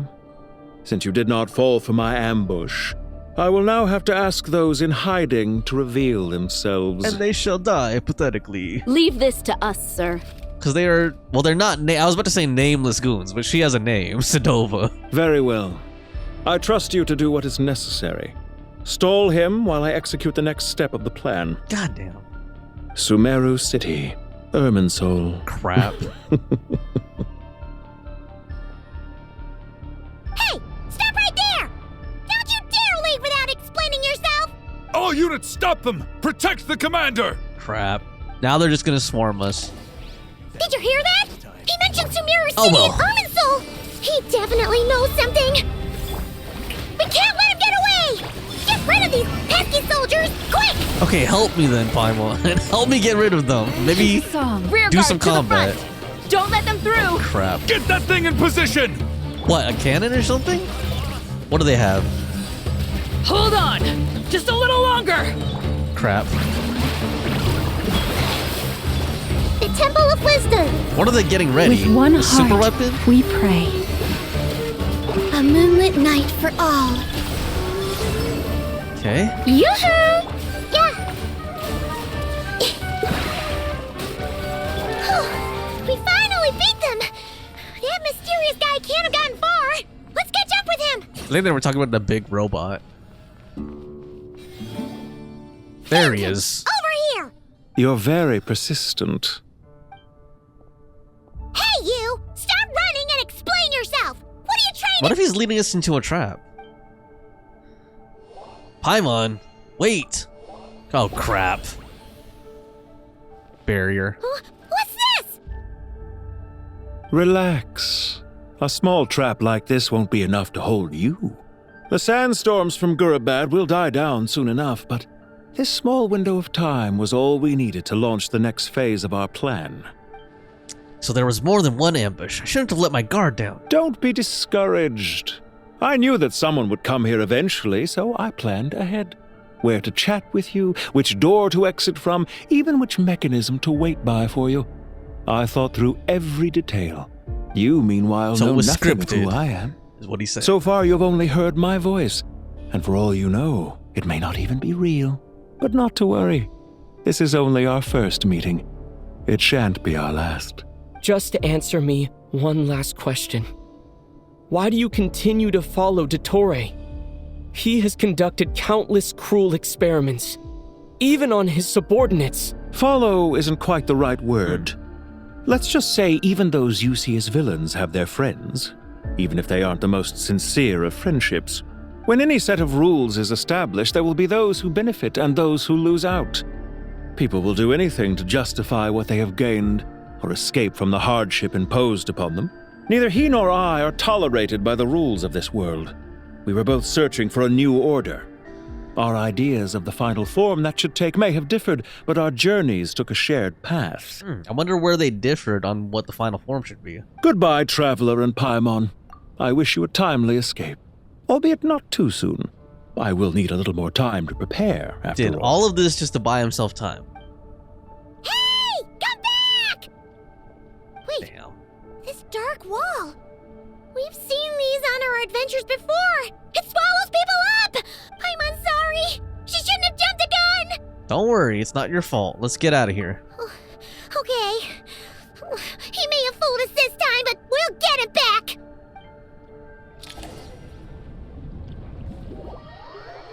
Alright, here we go.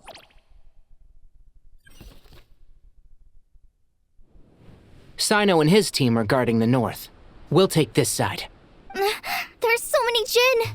We can't let them get into Aaru village! Don't fret. I am well prepared for this situation. Huh. So you have a solution? Perhaps you're unaware that I have a trusty genie partner of my own, Plumpy. If I send her to negotiate with the others, this whole thing will be resolved before you can say Mora. Off you go, Plumpy!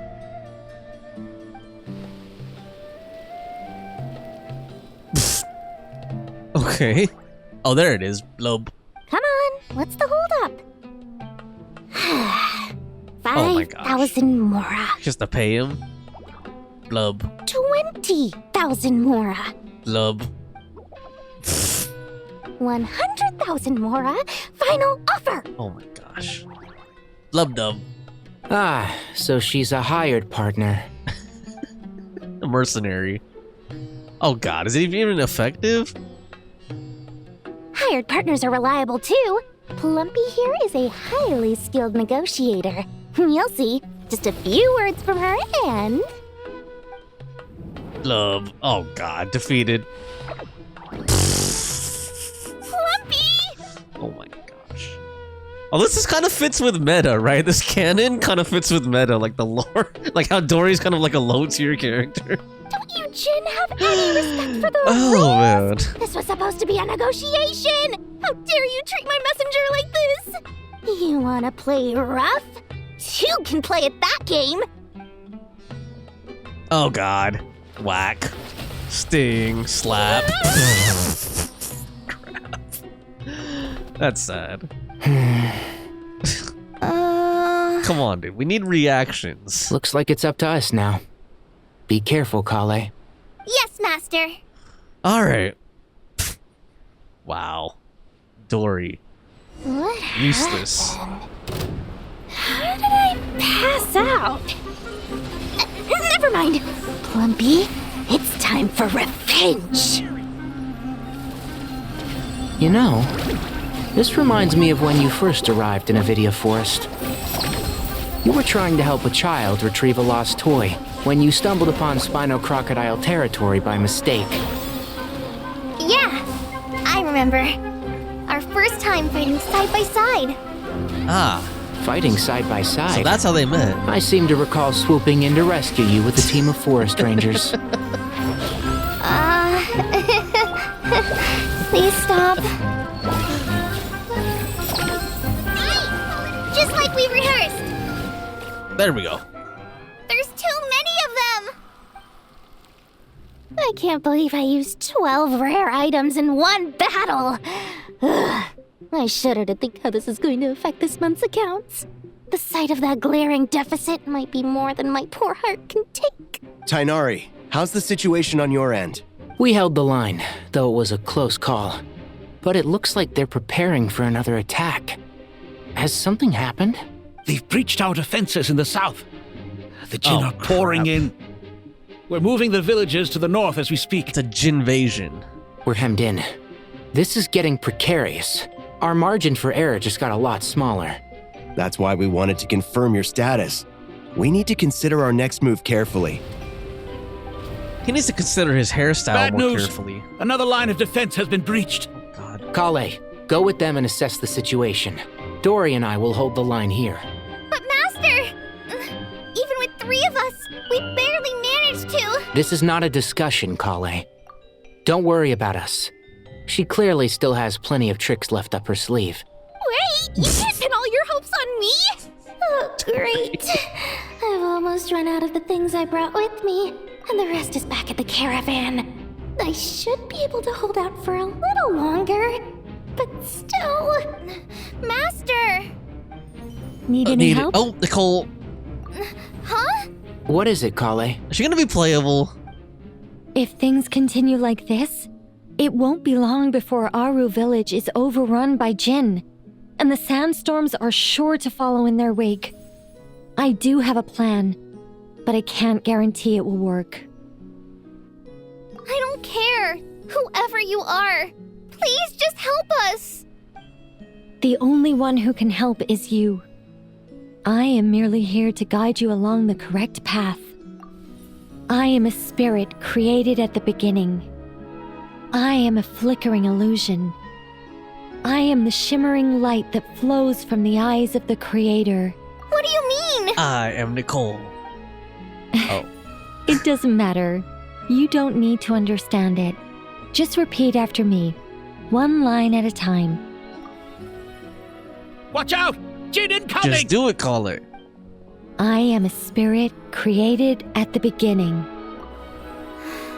Here goes nothing. I am a spirit created at the beginning. They're like, what is she saying? I am a flickering illusion. I am a flickering illusion. Oh, it's like building up tears around her. Like rings. What's wrong, Plumpy? I've never seen you so agitated before. But how do you... Do you know what Collei is reciting? I am the shimmering light that flows from the eyes of the Creator. It's a spell. A hexen circle spell or something. Whoa. I am the shimmering light that flows from the eyes of the Creator. Does that mean Collei is gonna get buffed? Like her kid's getting buffed? Collei X-ray? Oh man. It's a song composed by the goddess of flowers.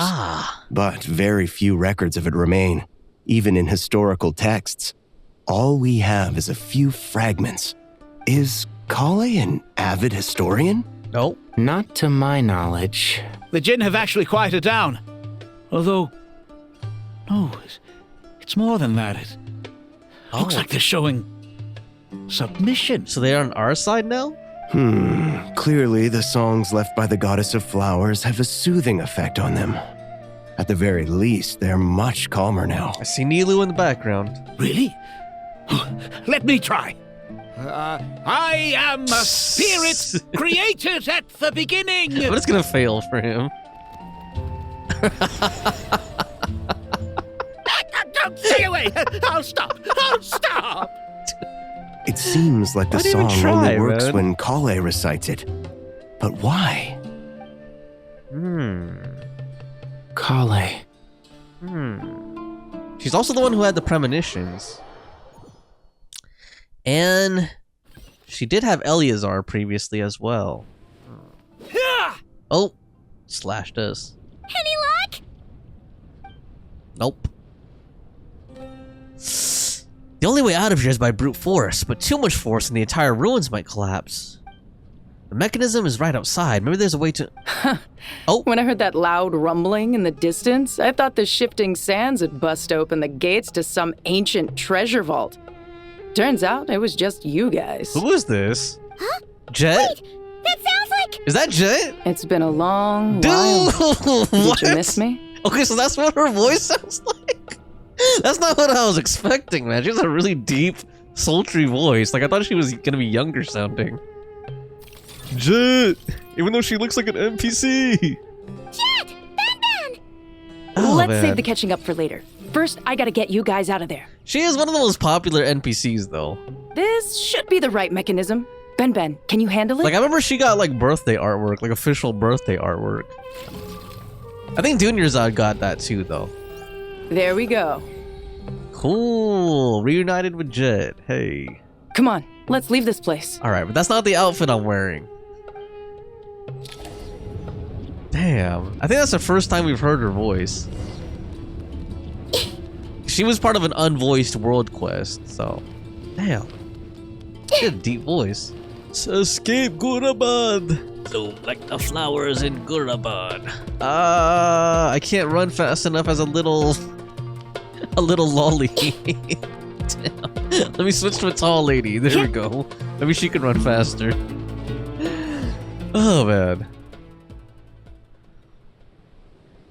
Oh, nice view. Jeht.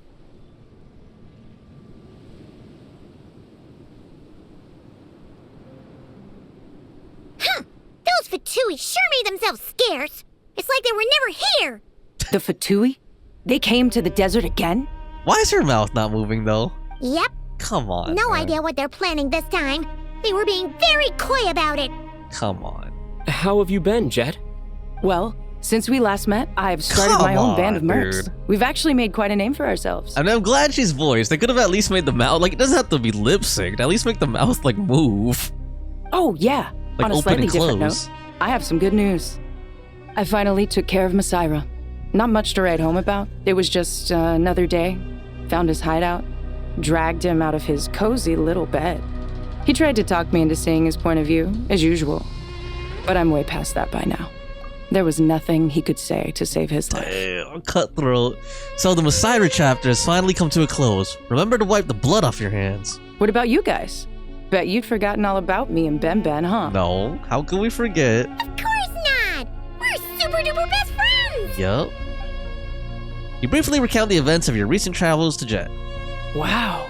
Sounds like I should make time to visit some other nations too. Anyway, what brings you to Gurabad? Please open your mouth. Oh, right. Paimon almost forgot. We're here to look for Liloupar. Oh, that bottle? Yeah, we need her power to calm the Jinn and stop the sandstorms. Like that bottle? Oh. Here's hoping we actually manage to find her, after all the trouble we've been through. Surely with everything's been going on in Gurabad, she must have woken up, right? Only one way to find out.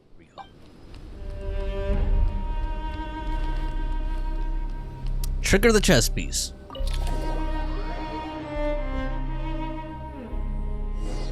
Oh, look for Liloupar. Let's see. She should be around here somewhere. Aha! Found her! Where? I don't see. Oh, there she is. She's hiding in the bushes. Why? Oh. Liloupar! What a long dream that was. It's been a while, my master. We haven't heard Liloupar's voice before either, huh? Oh, and you're here too, little wildcat. The four of us back together again. Imagine that. How've you been? I hope this wasn't a rude awakening. In truth, it was at first. I was none too pleased when those miscreants barged in. Oh. But it did give me the chance to reunite with you, dear master, so I shall overlook their folly. After we last parted ways, I merged with the land beneath Gurabad to suppress the dark calamity stirring in the depths. It rekindled the flame of vengeance within the Jinn, depriving Gurabad of any hope of peace. I fought against it for a long, long time, until one day, I sensed a change in a foreign land to the west. Suddenly, the pitch-black abyss fell silent. A foreign land to the west? Could she mean Natlan? Gurabad isn't far from there. Did the abyssal presence beneath this city fall silent when we defeated Thoth? Once satisfied that that dark power could no longer bewitch the Jinn, I too fell into a deep slumber, from which I have only now awoken. Why have you returned to Gurabad, my master? And why is my sand-swept homeland in disarray once more? Well, basically, Sumeru's in danger and a lot of our friends are affected. Some bad guys messed around with Irminsul and now they've released the Jinn in here. We managed to chase off the culprits, but we have no idea how to seal this place back up and stop the sandstorms. Child's play. I shall quell the Jinn and scatter the storms. Nice. I like her voice. Thank you, Liloupar. No need to thank me, my master. I have granted many wishes in my time, and this was the most trivial of them all. She flashed pink for a second. Does that mean she likes Ether? Or because we're her master, I guess. Oh, man. Here we go. Oh, The sandstorm's gone. nice view. The sun shines bright again. When I said that we'd meet again under a lovelier sun, this was exactly how I imagined it. Yay! Although, honestly, Paimon would love to hang out with you more, even if the weather sucked. That goes for me, too. Well, there shouldn't be any more Jinn breaking out, right? Are we okay to head back? Yeah, let's all head back to the Temple of Silence. Sounds good. You can introduce us to your other friends. Another adventure begins. Lovely. Alright. Ooh. Although I wish Jet's mouth moved while she Storms have talks. stopped! We should be able to get to the Temple of Silence without any problems now. Mm-hmm. Time to regroup! Let's do it. There it is. Into the Temple of Silence.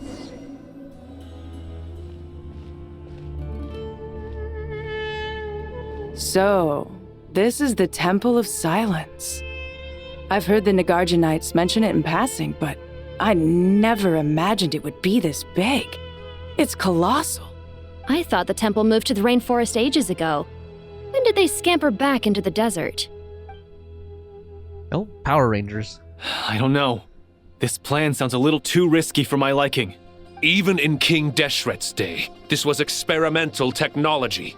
We have no idea what could happen if we activate it.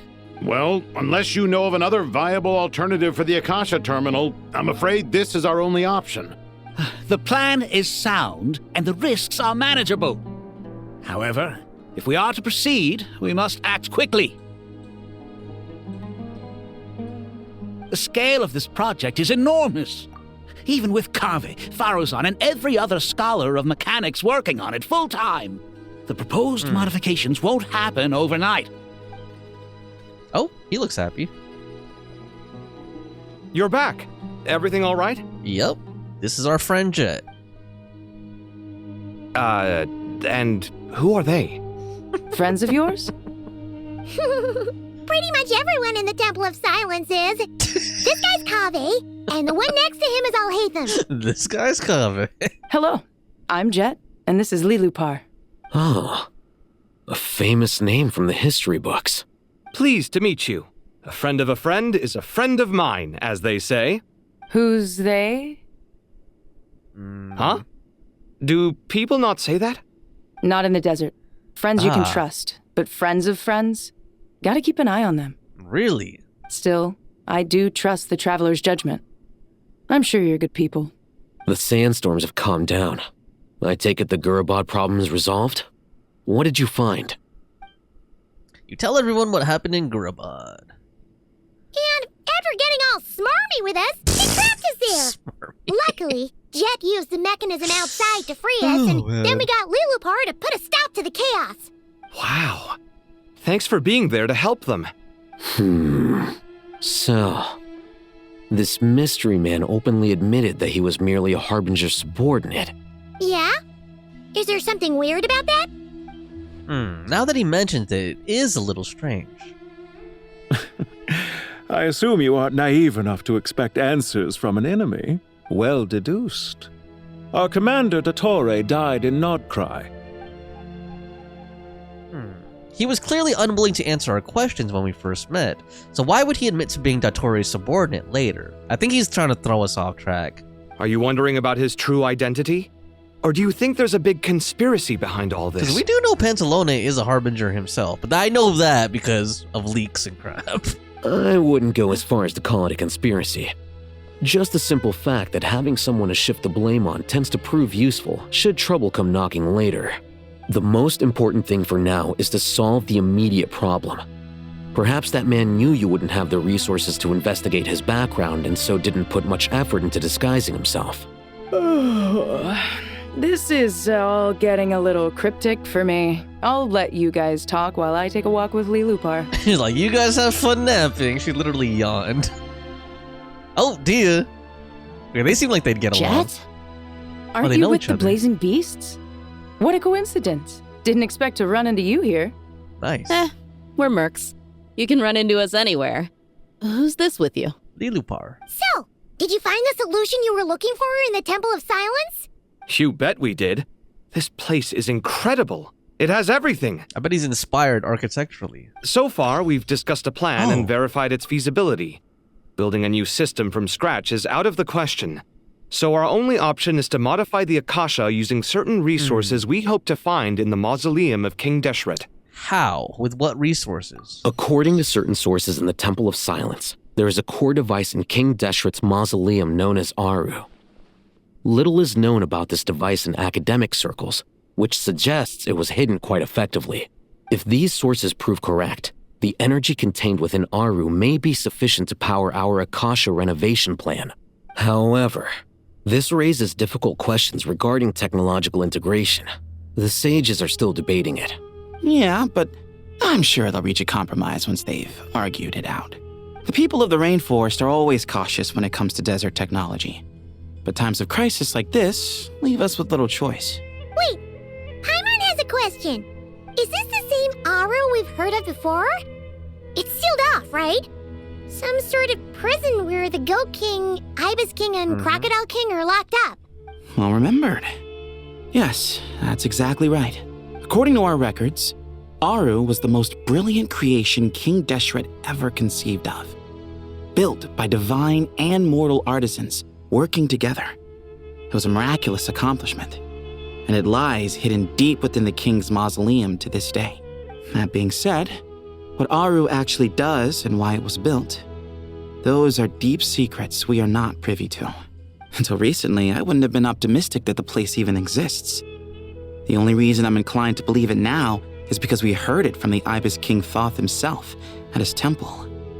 The tale of how the 3 retainers of Al-Akhmar were imprisoned in Aaru. Paimon totally gets that. When Paimon first heard about it, she thought it sounded pretty unbelievable too. Do you guys still remember that? The Ibis King told us they were trapped in Aaru and that they had to answer 3 questions to get out. I think I remember. What causes our rise and fall? What obliterates love and hate? And what determines truth and falsehood? Those were the 3 questions, right? Yeah. If only Nefer were here. She's dealt with the Ibis King before, so she might know more. Oh, Nefer's a friend we met in Notcry. Notcry? Funny. What? She showed up here earlier. Really? Huh? She's here? Yeah. Had another lady with her too. Lauma? Both said they knew you. Or Yehoda? They contacted the sages, claiming they might be able to offer some Oh. assistance. Really? They came here to help out? Wow. Yes, really. It was just before you got back. One of them said she's made Nodcry her home. If she's the person you were talking about, then... Looks like betting on Aaru was the right choice. See? They're right over there. Oh, Nicole. Okay. Nicole! Nefer! N and N. Double N. Why, hello. We're here to help. Nice. I guess it makes sense. She's on the banner. And she has been communicating with Collei. So she's part of the It's a story. good thing we left early. We almost got locked out. Locked out? What do you mean? Oh, you haven't heard? An invisible barrier has appeared What? around Sumeru's borders, cutting off all travel in and out. That's crazy. No one can leave and no one can enter. Sumeru has become a lonely island. Like a blockade, basically. Are the Fatui behind this too? Actually, no. This has nothing to do with them. I suspect it's a defense mechanism within Irminsul itself. Interesting. Irminsul is the source of Teyvat's ley lines, after all, and Sumeru is the nation closest to it. I imagine this function was put in place to seal the entire region off in the event of serious damage, preventing the disaster from spreading to the rest of Teyvat. It may have been implemented long ago. Interesting. But doesn't that mean that the people here won't be able to escape to other nations if the anomaly keeps spreading? Currently, that does appear to be the case, which is precisely why I am here. This is a critical moment for the world, and Sumeru is the eye of the storm. So you brought Nefer here? Paimon's surprised you managed to convince her to come back to Sumeru. Indeed. Even for someone of my wisdom and eloquence, this tested my skills to the limit. And why should it concern me that Sumeru's in trouble? Surely you don't think I still have feelings for that place? Judging by your tone, I suppose you don't. Sounds like you don't know much about my past. And here I thought you knew everything. All I know is that the Ibis King is the source of your power. He was quite a prominent moon envoy once upon a time, so I do know a thing or two about him. As for your past, I have ways to learn the full story if I wish to. But everyone has secrets they'd rather keep to themselves. Wouldn't you say? I'm glad you see it that way, Miss Nicole. I've chosen to call Nodcry home, which is why I did my part in its hour of need. That doesn't mean world savings become a habit with me. Damn. I have no particular desire to play hero in Sumeru, thank you.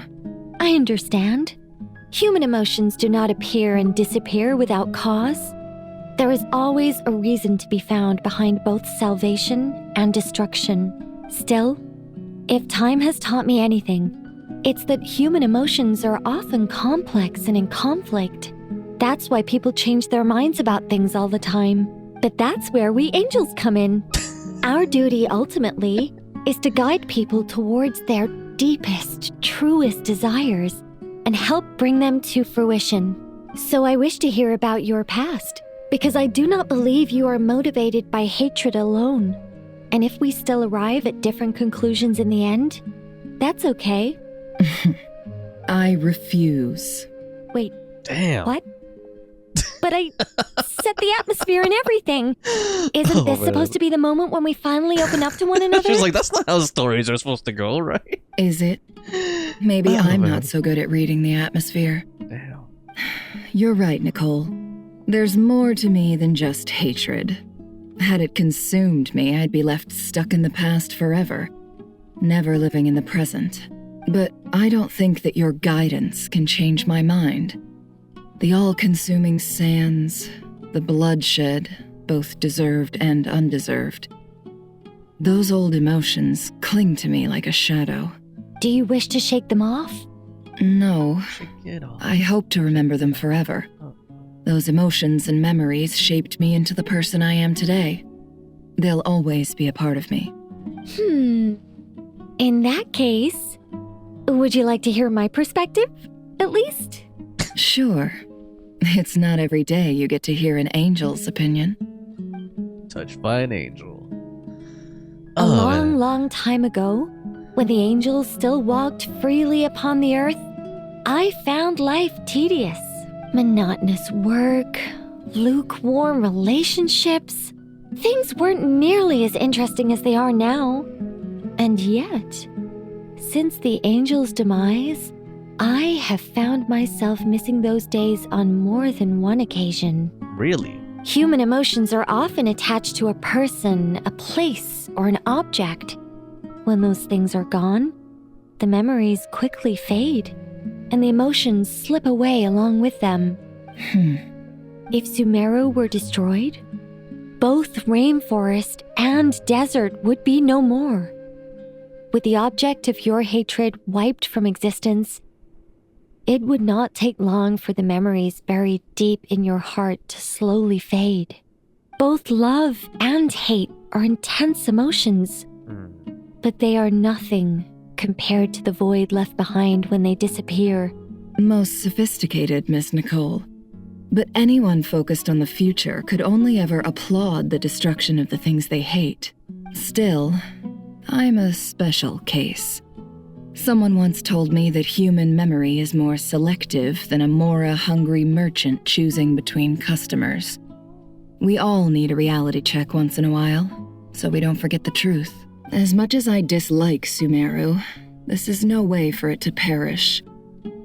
All right, you win. I'll help you out a little, but I won't work for free. I wonder what she asked for payment. How much will you need? You're not gonna milk this for all it's worth, are you? Probably just wants information or a favor or something. What do you think?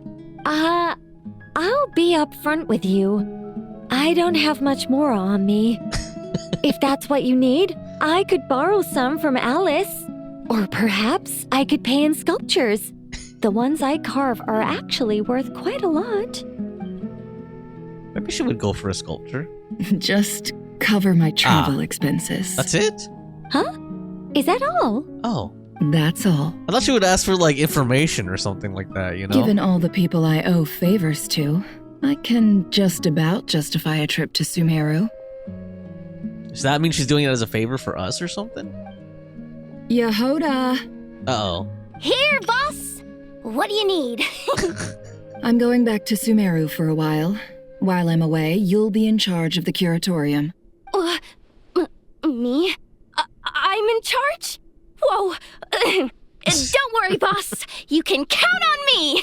Then she's gonna be like, have her inner voice be like, oh no. And that was how the ingenious angel Nicole brought you the perfect person for the job in your hour of need. Hip hip hooray! Why'd you have to say that afterwards? That was far more detailed than necessary. Yeah. Not lacking in embellishment either. I never thought I'd return. Especially not the desert. But life doesn't always go as planned, I suppose. What's Candace up to? I don't think I've seen her yet. She knows Candace? She's still taking care of things in Aaru village. Should be joining us before too long. Alright. Okay, we're all here together. Oh, and sorry. Hope we're not interrupting anything. We have some good news, though.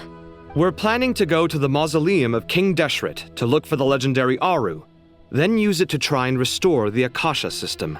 According to records in the Temple of Silence, the mausoleum houses something called Aaru Shoot, which can be used to establish connection with Aaru. Okay. We still have some time before we leave, so there's no rush. By the way, who are these two new faces? Just call me Nefer. I'm based in Nodcry. Did I hear you mention Aaru? Correct. Well, I happen to have a connection with one of the 3 retainers imprisoned inside, the Ibis King. I'm here to get things done, so if you don't mind, I think I should come with you. That sounds perfect. Miss Nefer, are you from the desert by any chance? Yes. Why do you ask? Oh, of course you wouldn't give a straightforward answer. I don't know. There's a familiar air about you. Plus, you mentioned Candace. Sorry, I don't mean to pry. It was just a random thought. I'm Dia, an Eremite mercenary. My work usually keeps me out in the desert. I'm on good terms with Dory, and she's mentioned you all before. It's nice to finally put faces to the names. Every single one of them, huh? However, my associate here is probably less well acquainted with you. Why don't you all introduce yourselves? Actually, I'm a little better acquainted than you might think. Stalker Angel. Huh. Are my eyes playing tricks on me? It looked like you spoke without moving your mouth. Ventriloquism. I have heard tell of it before. It's not ventriloquism, it's telepathy. What is it, Collei? She's the one who's, that's the voice she's been hearing. It's you! You're the voice who's been speaking in my head, aren't you? You encouraged me to report my dreams to the Dendro Archon, and got me to recite that magic prayer. I have many titles, but let's go with the most pertinent one. I am Nicole Rain, an angel who has lived since ancient times. An angel? Sounds like a big deal, but, what exactly is an angel? Well, we're a rather long-living race of beings. Not gods, technically, but we can still tell you a lot of stories from ancient history. Yep, and she's also an amazing sculptor. You could say she's a real creative type. Well, ma'am, if both the Traveler and Paimon give you rave reviews, you must be pretty impressive. Oh, please don't call me ma'am. I find it so awkward when people get too formal with me. Just relax and be yourselves. No need to be nervous. Miss Nicole, if it's okay, could I ask you a few questions? Yes, you may. I can see your heart is filled with confusion, and you are desperate for answers. I also know which questions you want to ask me. Why did you dream of Sumeru City in disarray? Why did those verses soothe the Jinn only when recited by you? I can guide you to the truth, but it involves a personal secret of yours. I'd prefer to speak with you alone, if possible. All right, there we go. By the way, I like Nicole's, the voice actress. I like her vocal cadence. It might be annoying to some people, but the way she like lifts up the ends of the sentences like that, it fits like the fact that she's supposed to be an angelic being. You know, it makes sense to have that type of vocal cadence. But anyway, let's go ahead and ask about Collei's secret. we were going to speak alone. This is a lot more people than I was expecting. What's wrong with it? Even the doctors at Dar al-Shifa allow patients to be accompanied by family members. Well, if Collei doesn't mind her secret being revealed, I have no problem with it. I don't know about having this many people at your doctor's appointments. Thanks for being so considerate, Miss Nicole. I don't know what secret you mean, but whatever it is, there's no need for me to hide it from my closest friends. Closest friends? It's so nice to I hear know that. Tainari is. I didn't know all of us were. We're here to support Collei through this. All right. In that case, I'll get right to it. Collei, are you aware that there are god remains inside your body? Really? I am. Oh, damn. When I was young, I got sick with Elazar. Nothing could cure it. The Fatui convinced my mom and dad that they could help, and I was sent to an unfamiliar place. There were a lot of other kids just like me there. Oh. This creepy guy injected us with some strange medicine. Oh. Which I heard contained god remains. Was that Dottore then? I can still remember the pain like it was yesterday. Creep? But thanks to the friends who've stuck by me all this time, I've gradually been able to overcome those memories. Anyway, so you're saying that what happened to me has something to do with the god remains they injected me with? Yes. Those were the remains of Nabu Malikata, the goddess of flowers. What? Fascinating. You don't seem surprised like the rest of us. Why? The possibility crossed my mind when Collei recited the right. Goddess of Flowers song and calmed the Jinn. You made Paimon jump! What are you doing here, Liloupar? I was merely passing through when I heard the name of the goddess of flowers. Be assured that I share your surprise. You, with the hat. Are you certain? I sense no trace of the Lord of Flowers within her. Well, it is a very small fragment. Unless special methods are used to manifest its power, even her closest acquaintances would find it near impossible to detect. So the special methods are poems and prayers. After the goddess passed away, her remains were scattered across the desert. King Deshret gathered all the pieces he could find and buried them in the eternal oasis. But some fragments remained unaccounted for. Eventually, the Fatui must have found a way to track some of them down. Presumably for use in some experiment. It's not an uncommon occurrence. You're more shaken than I thought. In one sense, you've been extraordinarily lucky. So many people who yearn for this kind of power never attain it, yet you have coexisted with her all this time without even realizing it. I don't know what to say. I'm glad that I could help everyone with this power, really. But knowing that a fragment of the Goddess of Flowers is inside my body is... it's a strange feeling. Well, people value their autonomy very highly.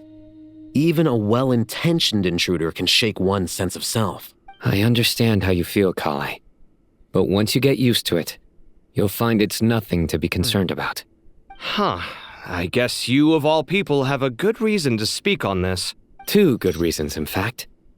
Incidentally, 3 is the maximum number of Hermanubis' Ba fragments that I could bear. Let me guess. Because 2's company but 3's a crowd?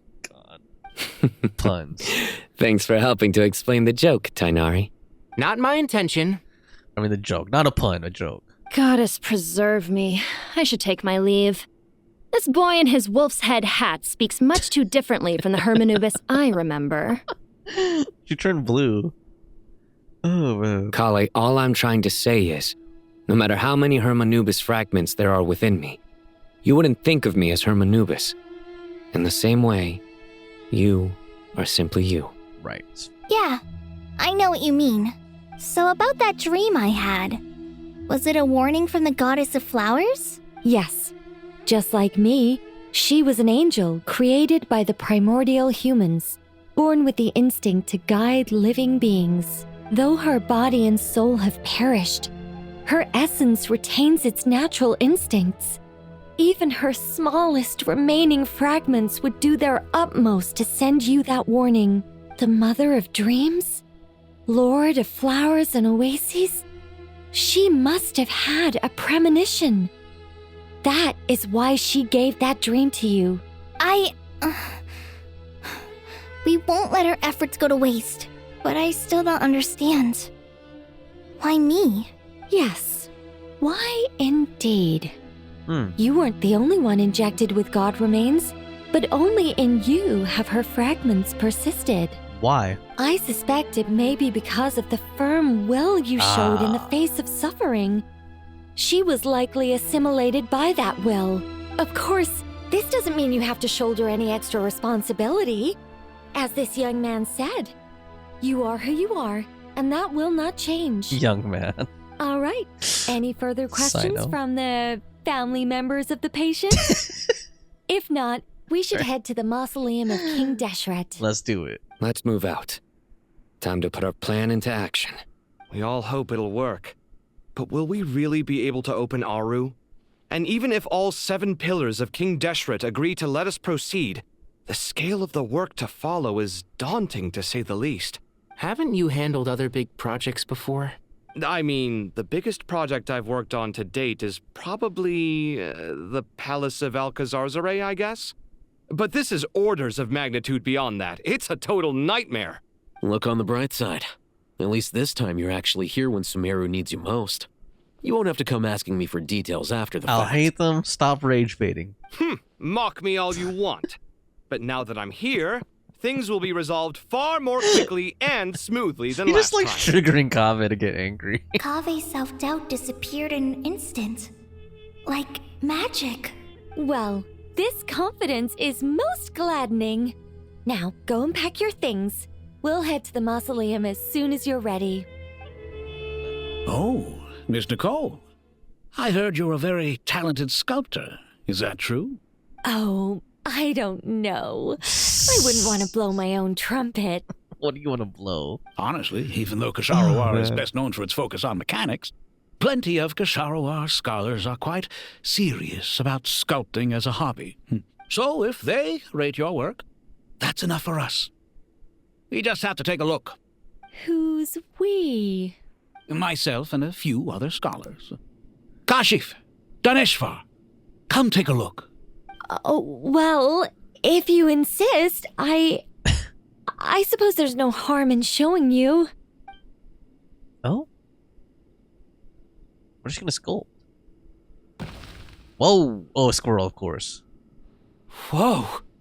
Where did that come from? Look at the level of detail. It's so lifelike. The squirrel descends from the heavens like a champion, and the earth trembles beneath its feet. What do you think? Striking, isn't it? Kaveh? Kaveh, come here for a sec. Oh, and Madame Faruzan, didn't you used to study in our darshan? Come take a look. All right, but hang on a moment. I have to finish reviewing this proposal first. You called? What is it, youngster? This squirrel statue. Isn't it cute? Oh, a squirrel. I wouldn't say cute per se. The realism is what stands out to me. Were you trying to carve a statue of a hero, young lady? Oh, a hero? I suppose so. Actually, I didn't really have a specific theme in mind. I just started working on it, and this is how it turned out. She's like, I just like squirrels. I see. Well, do you tend to read novels about heroes in your spare time? Here we go, light novels. As a matter of fact, I do quite enjoy those. Everyone loves a good tale of daring do, right? That's they're gonna bond over. Then perhaps the statue represents the heroic tale you long to see deep down inside. Also on the subject of heroism, I feel that if the subject posed with a finger raised towards the heavens, it would lend a greater gravitas to the overall image. I'm sure some would call it cliché or old-fashioned, but not me. I think it would be a perfect fit. It has a certain classical beauty about it. Kaveh! Uh-oh. Sorry, Madame Faruzan, I'm a little busy right now. Don't wait up for me. What a pity. That young man has excellent aesthetic tastes. I was hoping to ask him for his opinion. What a genius idea! Why didn't I think of that? Classical beauty is a great direction to explore. That's it. Once I get back, I'm going to sculpt a heroic squirrel pointing its finger towards the sky. Do squirrels even have fingers? Precisely. A declaration of victory. You understand my vision. Oh yeah, they do, huh? Then place the two statues face to face. Yes, that's exactly what I was thinking. It'll be a masterpiece. Miss, I'm sorry. I didn't catch your name. Nicole. Just call me Nicole. Madam Faruzan? Was it? What? Oh, no. That wouldn't be right. Why ever not? Madam is a state of mind cultivated from within. Anyone may call me Madam if they so desire. My dear Miss Nicole, once we make it through these trying times, should we have the pleasure of meeting again, I shall look forward to seeing your new work. In this day of age, it's rare to find people with an appreciation for classical aesthetics. Meeting you was truly a pleasant surprise. Honestly, I feel the same way. It's been a long time since I met anyone interested in this style of statue. Clearly, they don't call you Madam for nothing. Also, I have to say, you're a very good judge of character. Because when I think about it, I really am someone who likes stories about heroes. That must be why I've quietly kept watch over generation after generation of them. Sorry, keeping watch over heroes? What exactly do you do for a living? It's like, I'm an angel. Oh, never mind that. Let's not tell Madame Faruzan about Miss Nicole's true identity for now. Why? Good idea. Let's limit the conversation to aesthetics. Oh, I should probably have a whole bunch of questions for her or something. Paimon, thanks again for your notes. I'm done copying them, so here you go. You're welcome. Just let Paimon know if you ever need help again. Oh, so many books. More than I could ever read in my life. But I've learned a lot that the textbooks could never teach me. I never realized that people in the distant past thought about some of the same questions we ponder today. What's wrong? You look a little depressed. Collei got a fragment of the goddess of flowers. And all I got was one of the 7 pillars who served under King Deshret. Oh my gosh. I lost out, didn't I? That's what you're upset about? You're such a child. Good to finally meet you in the flesh. It's a little surreal seeing you here after exchanging letters for so long. In my head, the boss of the Curatorium of Secrets didn't look so young. Sounds like you have some history then? Any budding mercenary group needs a steady supply of intel. They, in turn, can prove an exceptional source of the same. The Curatorium of Secrets is happy to cooperate with friends from all over the world. If you're interested, you'd be very welcome to join our network too, Miss Dia. Can't say no to a solid partnership, especially out here in the desert. Having intel can mean the difference between life and death. But cooperation's built on mutual trust, and there isn't much contact between the desert and Nodcry. So I'm guessing you reached out to Jeht first, Miss Nefer? What's behind your interest in the desert? Nostalgia? Or is there someone you're looking to take care of? Let's put all our cards on the table first. Things will go more smoothly that way. Dia's really trying to claw at the past here. I like your style, Flame Mane. Actually, I had this same discussion with Jeht before we started working together. To be clear, I have no intention of using you for any ulterior motives. And I have no enemies in the desert as things stand now. Were that to change, I wouldn't drag outsiders into a conflict that doesn't concern them. There's no point in doing certain things if you don't do them yourself. Wouldn't you agree? Well said. Taking responsibility for one's own affairs is the way of the desert folk. Huh. It's like you're one of us. You sure that's a compliment? Absolutely. I'll take it. Perhaps we can discuss our cooperation in more detail now? Sure. I love working with no-nonsense people. And you certainly fit that description. I look forward to a fruitful partnership. As do I, my friends. Alright, got the Desert Intelligence Network here. Where are we going? It's the Hall of Truths, right. I hope everyone's we are. ready. We'll be arriving at our destination very shortly. We have arrived at our destination. That reminds me of Stargate right there, dude. Here we go. Oh! And let's see. Why, we've not seen so many visitors ever, really. What is this place now, a tourist attraction? Closer inspection reveals many familiar faces. To what do we dusty old fellows owe the honor? Surely you're not just here to chat. You surmise correctly. We are here to carry out a rather enormous project. Ho, enormous, you say? How large, then? Larger than the gaping void in our lives? Why, you've even put a smile on Goatee and Crocco's faces. All this activity is making for quite a special day. I know that laugh. Liloupar, what on earth are you doing here? Oh, this is hilarious. Turns out good things really do come to those who wait. As long as you stay alive long enough. When did you three get locked up in here? Man. And still you act all high and mighty, putting on a show for the younglings.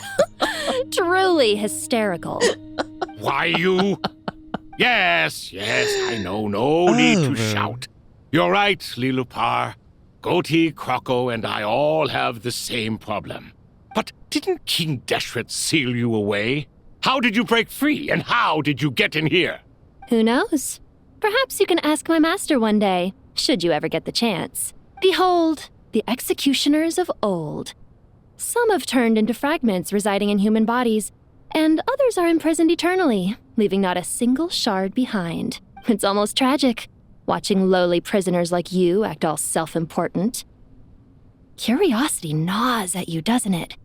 Your interest in the outside world threatens to burst you at the seams. I'm starting to take a liking to this magic bottle lady. Time is of the essence. Let's get down to business. We come to you, O three ancient lords, to request your assistance on behalf of the Academia. If we can help you regain your freedom, then please consider lending us your aid. As for precisely what we need your help with, it's a long story. So, to demonstrate our sincerity, we are prepared to first resolve the problems that plague the three of you. All right, stop arguing, Crocco. And Goatee, don't you start. What's the harm in letting her speak? It's not worth getting so angry about. Forget about her. The three questions are the crucial thing here. But do you really have a way to answer them? You once answered the final question, Nefer, but the seal did not open. Unless, with the passage of time, you have found a new answer? You could say so. When you first asked me what determines truth and falsehood, my answer was a liar's soul. Liars are the best at seeing through the falsehoods of the world. But if you want them to tell you the truth, you have to reach their soul. I think that makes sense. I found it quite compelling myself, and I told Nefer so. Unfortunately, it brought us no closer to liberation. Well, that's simply because it was my answer, not the one King Deshret was looking for. Can you guess which answer Al-Ahmar wanted then? Time. And that's not only the answer to the final question, it's the answer to all three of them. All things wax and wane with the passage of time. Love and hate eventually fade into nothing. Current affairs are always fraught with conflict and controversy.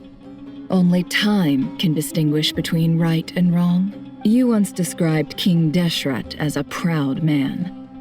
I'd say that the prouder someone is, the more inclined they are to believe that only time is qualified to be their judge. Time. Well. Indeed. Perhaps in building Aaru, our king was in fact attempting to reverse time, to bring love and hate, right and wrong, the rise and fall of all things back to their point of origin. Oh. Whoa, they disappeared. Here we go. Oh, what are those? Are humanoid forms? Whoa. Furries. Oh, buff furries. Crap. This is the most eventful day I have experienced in a long, long time. You have my sincere gratitude. Why do they have to be tall, jacked Chads, though, man? Are those 3 of the 7 pillars? Why do they have to be beefcakes? Turns out the statues were quite faithful to the source. It's a furry fan service right here. You 3 seem to be in good spirits. Prison can help a person grow and learn to cherish what they have. Ooh. Nevertheless, after everything you've done for me, I sincerely hope you never have to experience it for yourself. These guys look like they were on steroids in prison, man. Look at that. They were getting jacked. Hello, Nefer. Hello, Nefer. It's good to see you, Thoth, the Ibis King. Oh, man. Nice. Definitely puts my mind at ease. Seeing you two getting along so well. Should we maybe introduce ourselves, or... It's awkward. Sure. I'm Sethos, the current leader of the Temple of Silence. This is General Mahamatra Sino. And this is the former Spantamad sage, Cyrus. But I'm guessing none of that means a whole lot to you. Everything is equally new to us, in truth. We've been gone from this mortal world for longer than you can imagine. Let's hold off on the introductions for now. We can always ask Nefer about you later. It'll give me something to talk about with my chosen disciple. You're like a helpless parent. Gods and people of yore are not necessarily welcome in today's world. Self-awareness is one of my finest qualities. I thought I ought to share its fruits with you two. I think what makes these guys so funny to me is the heads are so small. Is that so? Like compared to the Well, I bodies. think we'll take it in stride, just as we did with the 3 questions. Let's not forget, it was my persistence that won you both your freedom. Fair point. I have to applaud your persistence. And I must praise you for your wisdom. Now, state your wishes, young ones. I'm sorry? Why, your tremendous accomplishments deserve a reward, do they not? Okay. You must let us do something for you in return. Okay, like what? General Mahamatra, what do you think? Can they help us resolve this situation? I won't beat around the bush. Sumeru is facing a crisis the likes of which have never been seen before. There we go. And we need your help. Perfect. Sino and Nephis recount the various incidents that have transpired. Every calamity throughout the ages has been connected to us in one way or another, whether we were its cause or consequence. Whatever is wrong with Irminsul, it severely affected the Dendro Archon.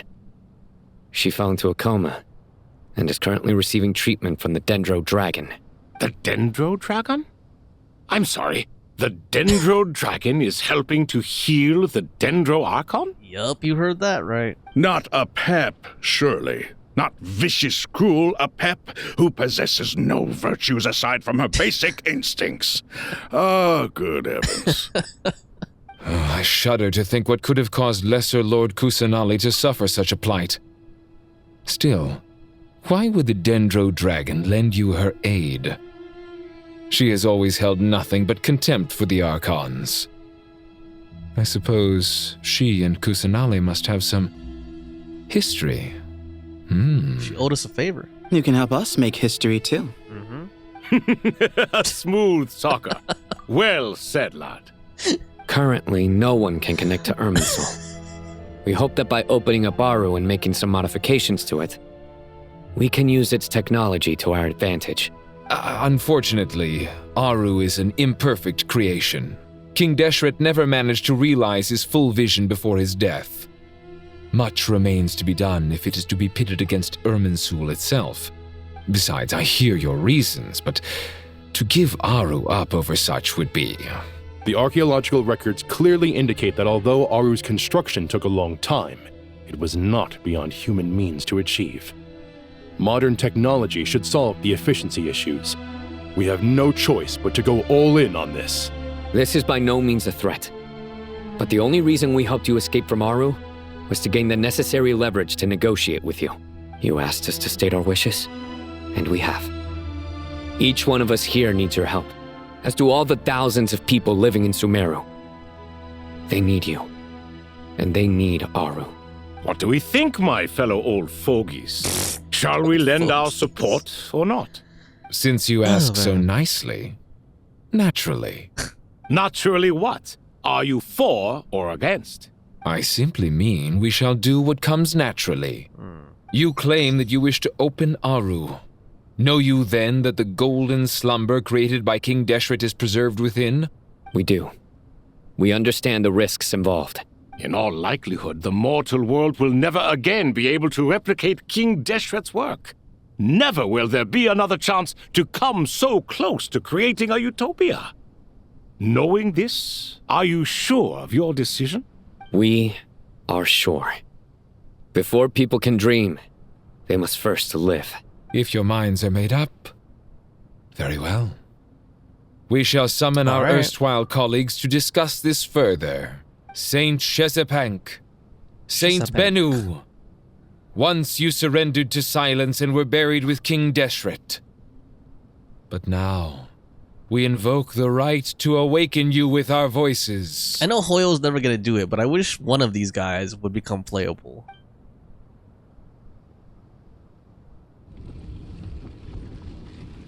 I can feel this strange sensation. The ground is trembling as if answering the call of the goat.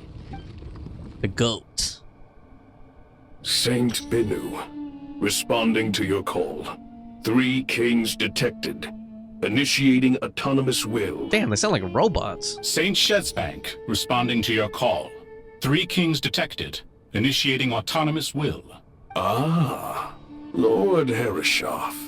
What a long time it has been. I trust you are keeping well. Then your trust in my well-being has long outlived your physical body. You have always opened with that same phrase, in life, death, and now even beyond. Al-Akhmar is long gone. What is the reason for this meeting? You're awake? Good. We are voting on whether to give the people of present-day Sumeru access to Aaru and permit them to perform technological renovations. That's an interesting accent. You have the right to support or oppose the motion. Aaru is the pride of Al-Akhmar.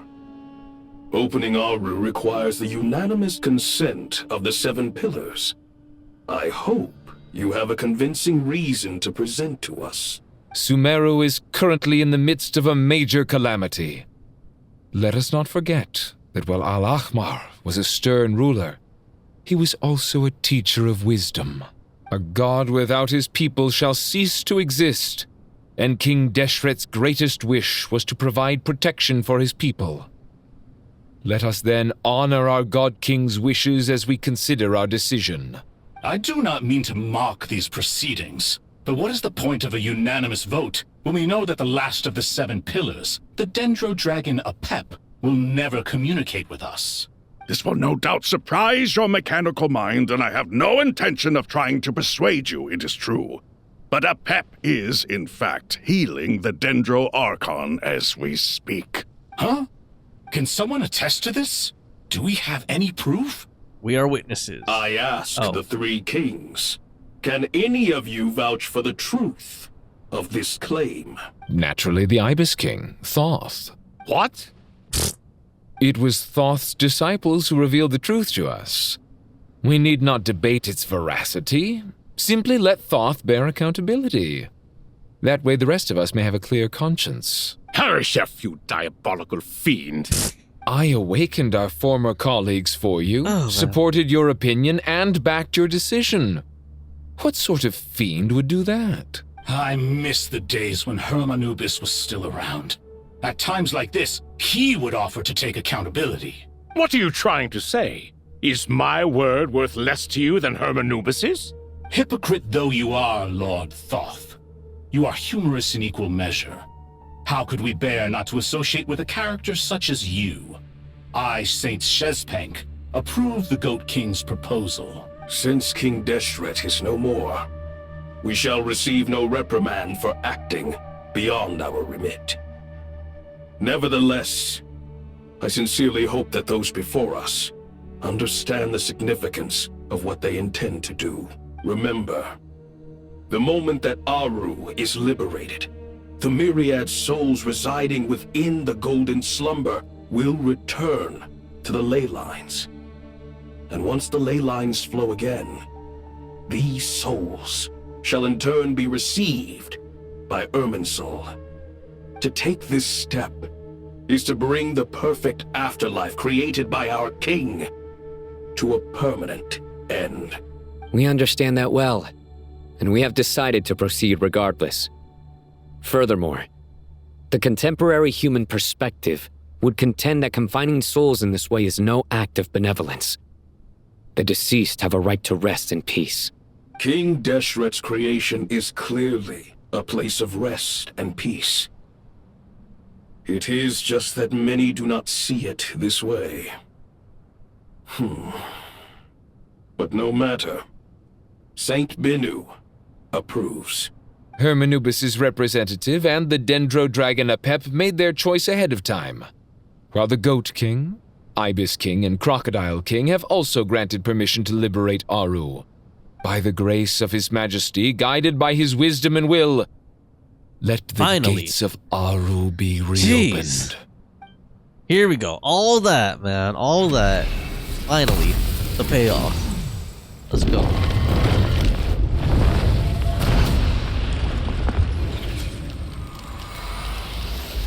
Cool. Whoa, what are those? Ghosts? That was weird. Hey! Look at that! What's this? Are we under attack? No. Wait, it's... These look like souls. Silhouettes approach us from within the light, then pass through our bodies like wind through a veil. Here you are. Through the sands of time. I see you. Father. Oh. Father, is it really you? Damn. It's Jet's father, Jibril! That's right! He entered the golden slumber, didn't he? I smell blood and sand on you.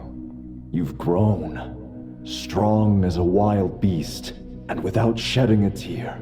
You have to leave, don't you? Please, just answer me this. What should I do for you? This meeting is a blessing from the gods. My soul, once imprisoned along with that of Semail, is finally free.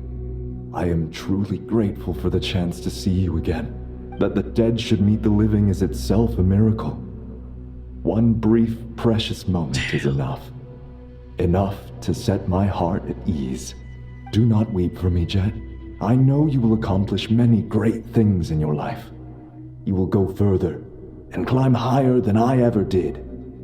All I ask is that you take good care of yourself.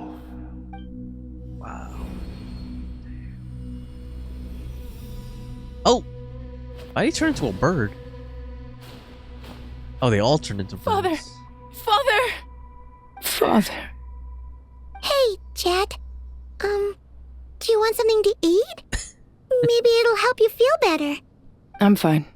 Thanks, Paimon. It was just a little sudden. The chance to see my father again meant the world to me. He was trapped in the golden slumber for our sake. And now, after all this time, he can finally rest in peace. I'm glad. It's a huge relief. You've grown strong, Jet. More than enough to fend for yourself. I'm just laughing because you never know when Traveler's gonna pop up and start talking. Yeah. I'll leave the past in my memory where it belongs. My family, the good times and the bad. Well, at least that story thread got some closure. Goodbye, Father. Damn. Wow.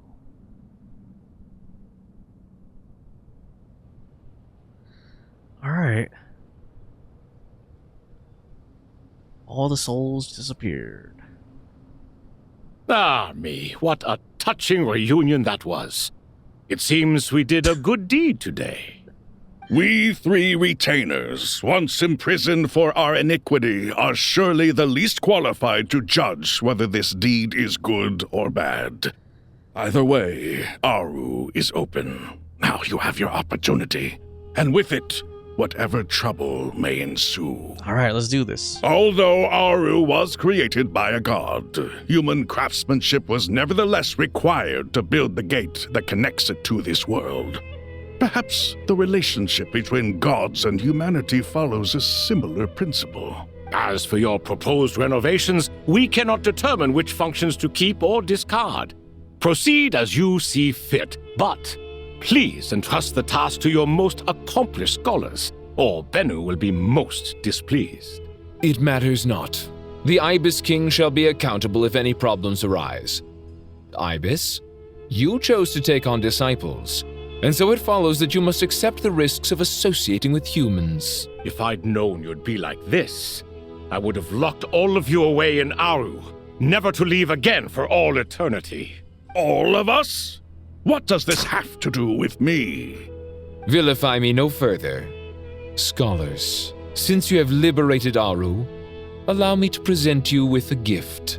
Using Aaru's power, we shall install a defense mechanism at our king's mausoleum. You must be guarded even against Irminsul itself. This shall afford you some convenience, unseen and unheard. From this moment forth, none may by sight or hearing perceive anything said or done within the mausoleum. Amazing. And all this is achieved just with the power of Aaru? With technology from the heavens, the possibilities are endless. Just because King Deshret did not use it for this purpose does not mean that it cannot be done. So, marvel away. This is the reward you have earned. All right. Well, that resolves the issue of confidentiality. What about the technical side? Do we have the manpower? Why, yes. I've already contacted them. They'll be here soon. There we go. Act 9 complete as all falls to emptiness. I do have to say, I don't like how they did that again, how they bled Act 9 into Act 10. They did that same thing in some of the chapters in the earlier Song of the Welkin Moon. But anyway, that was actually really good. Act 9 was actually really good.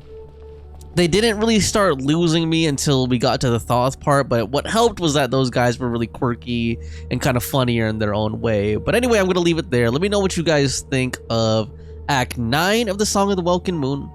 I thought that they managed to make it interesting, hook me in, and keep it interesting throughout the whole thing, even though there wasn't all that much combat. But like I said, once we got to the this part where we're at Thoth, it's kind of started dropping off a little bit. But anyway, thanks for watching. Don't forget to like and subscribe, and leave me a comment. Let me know what you guys think of this chapter.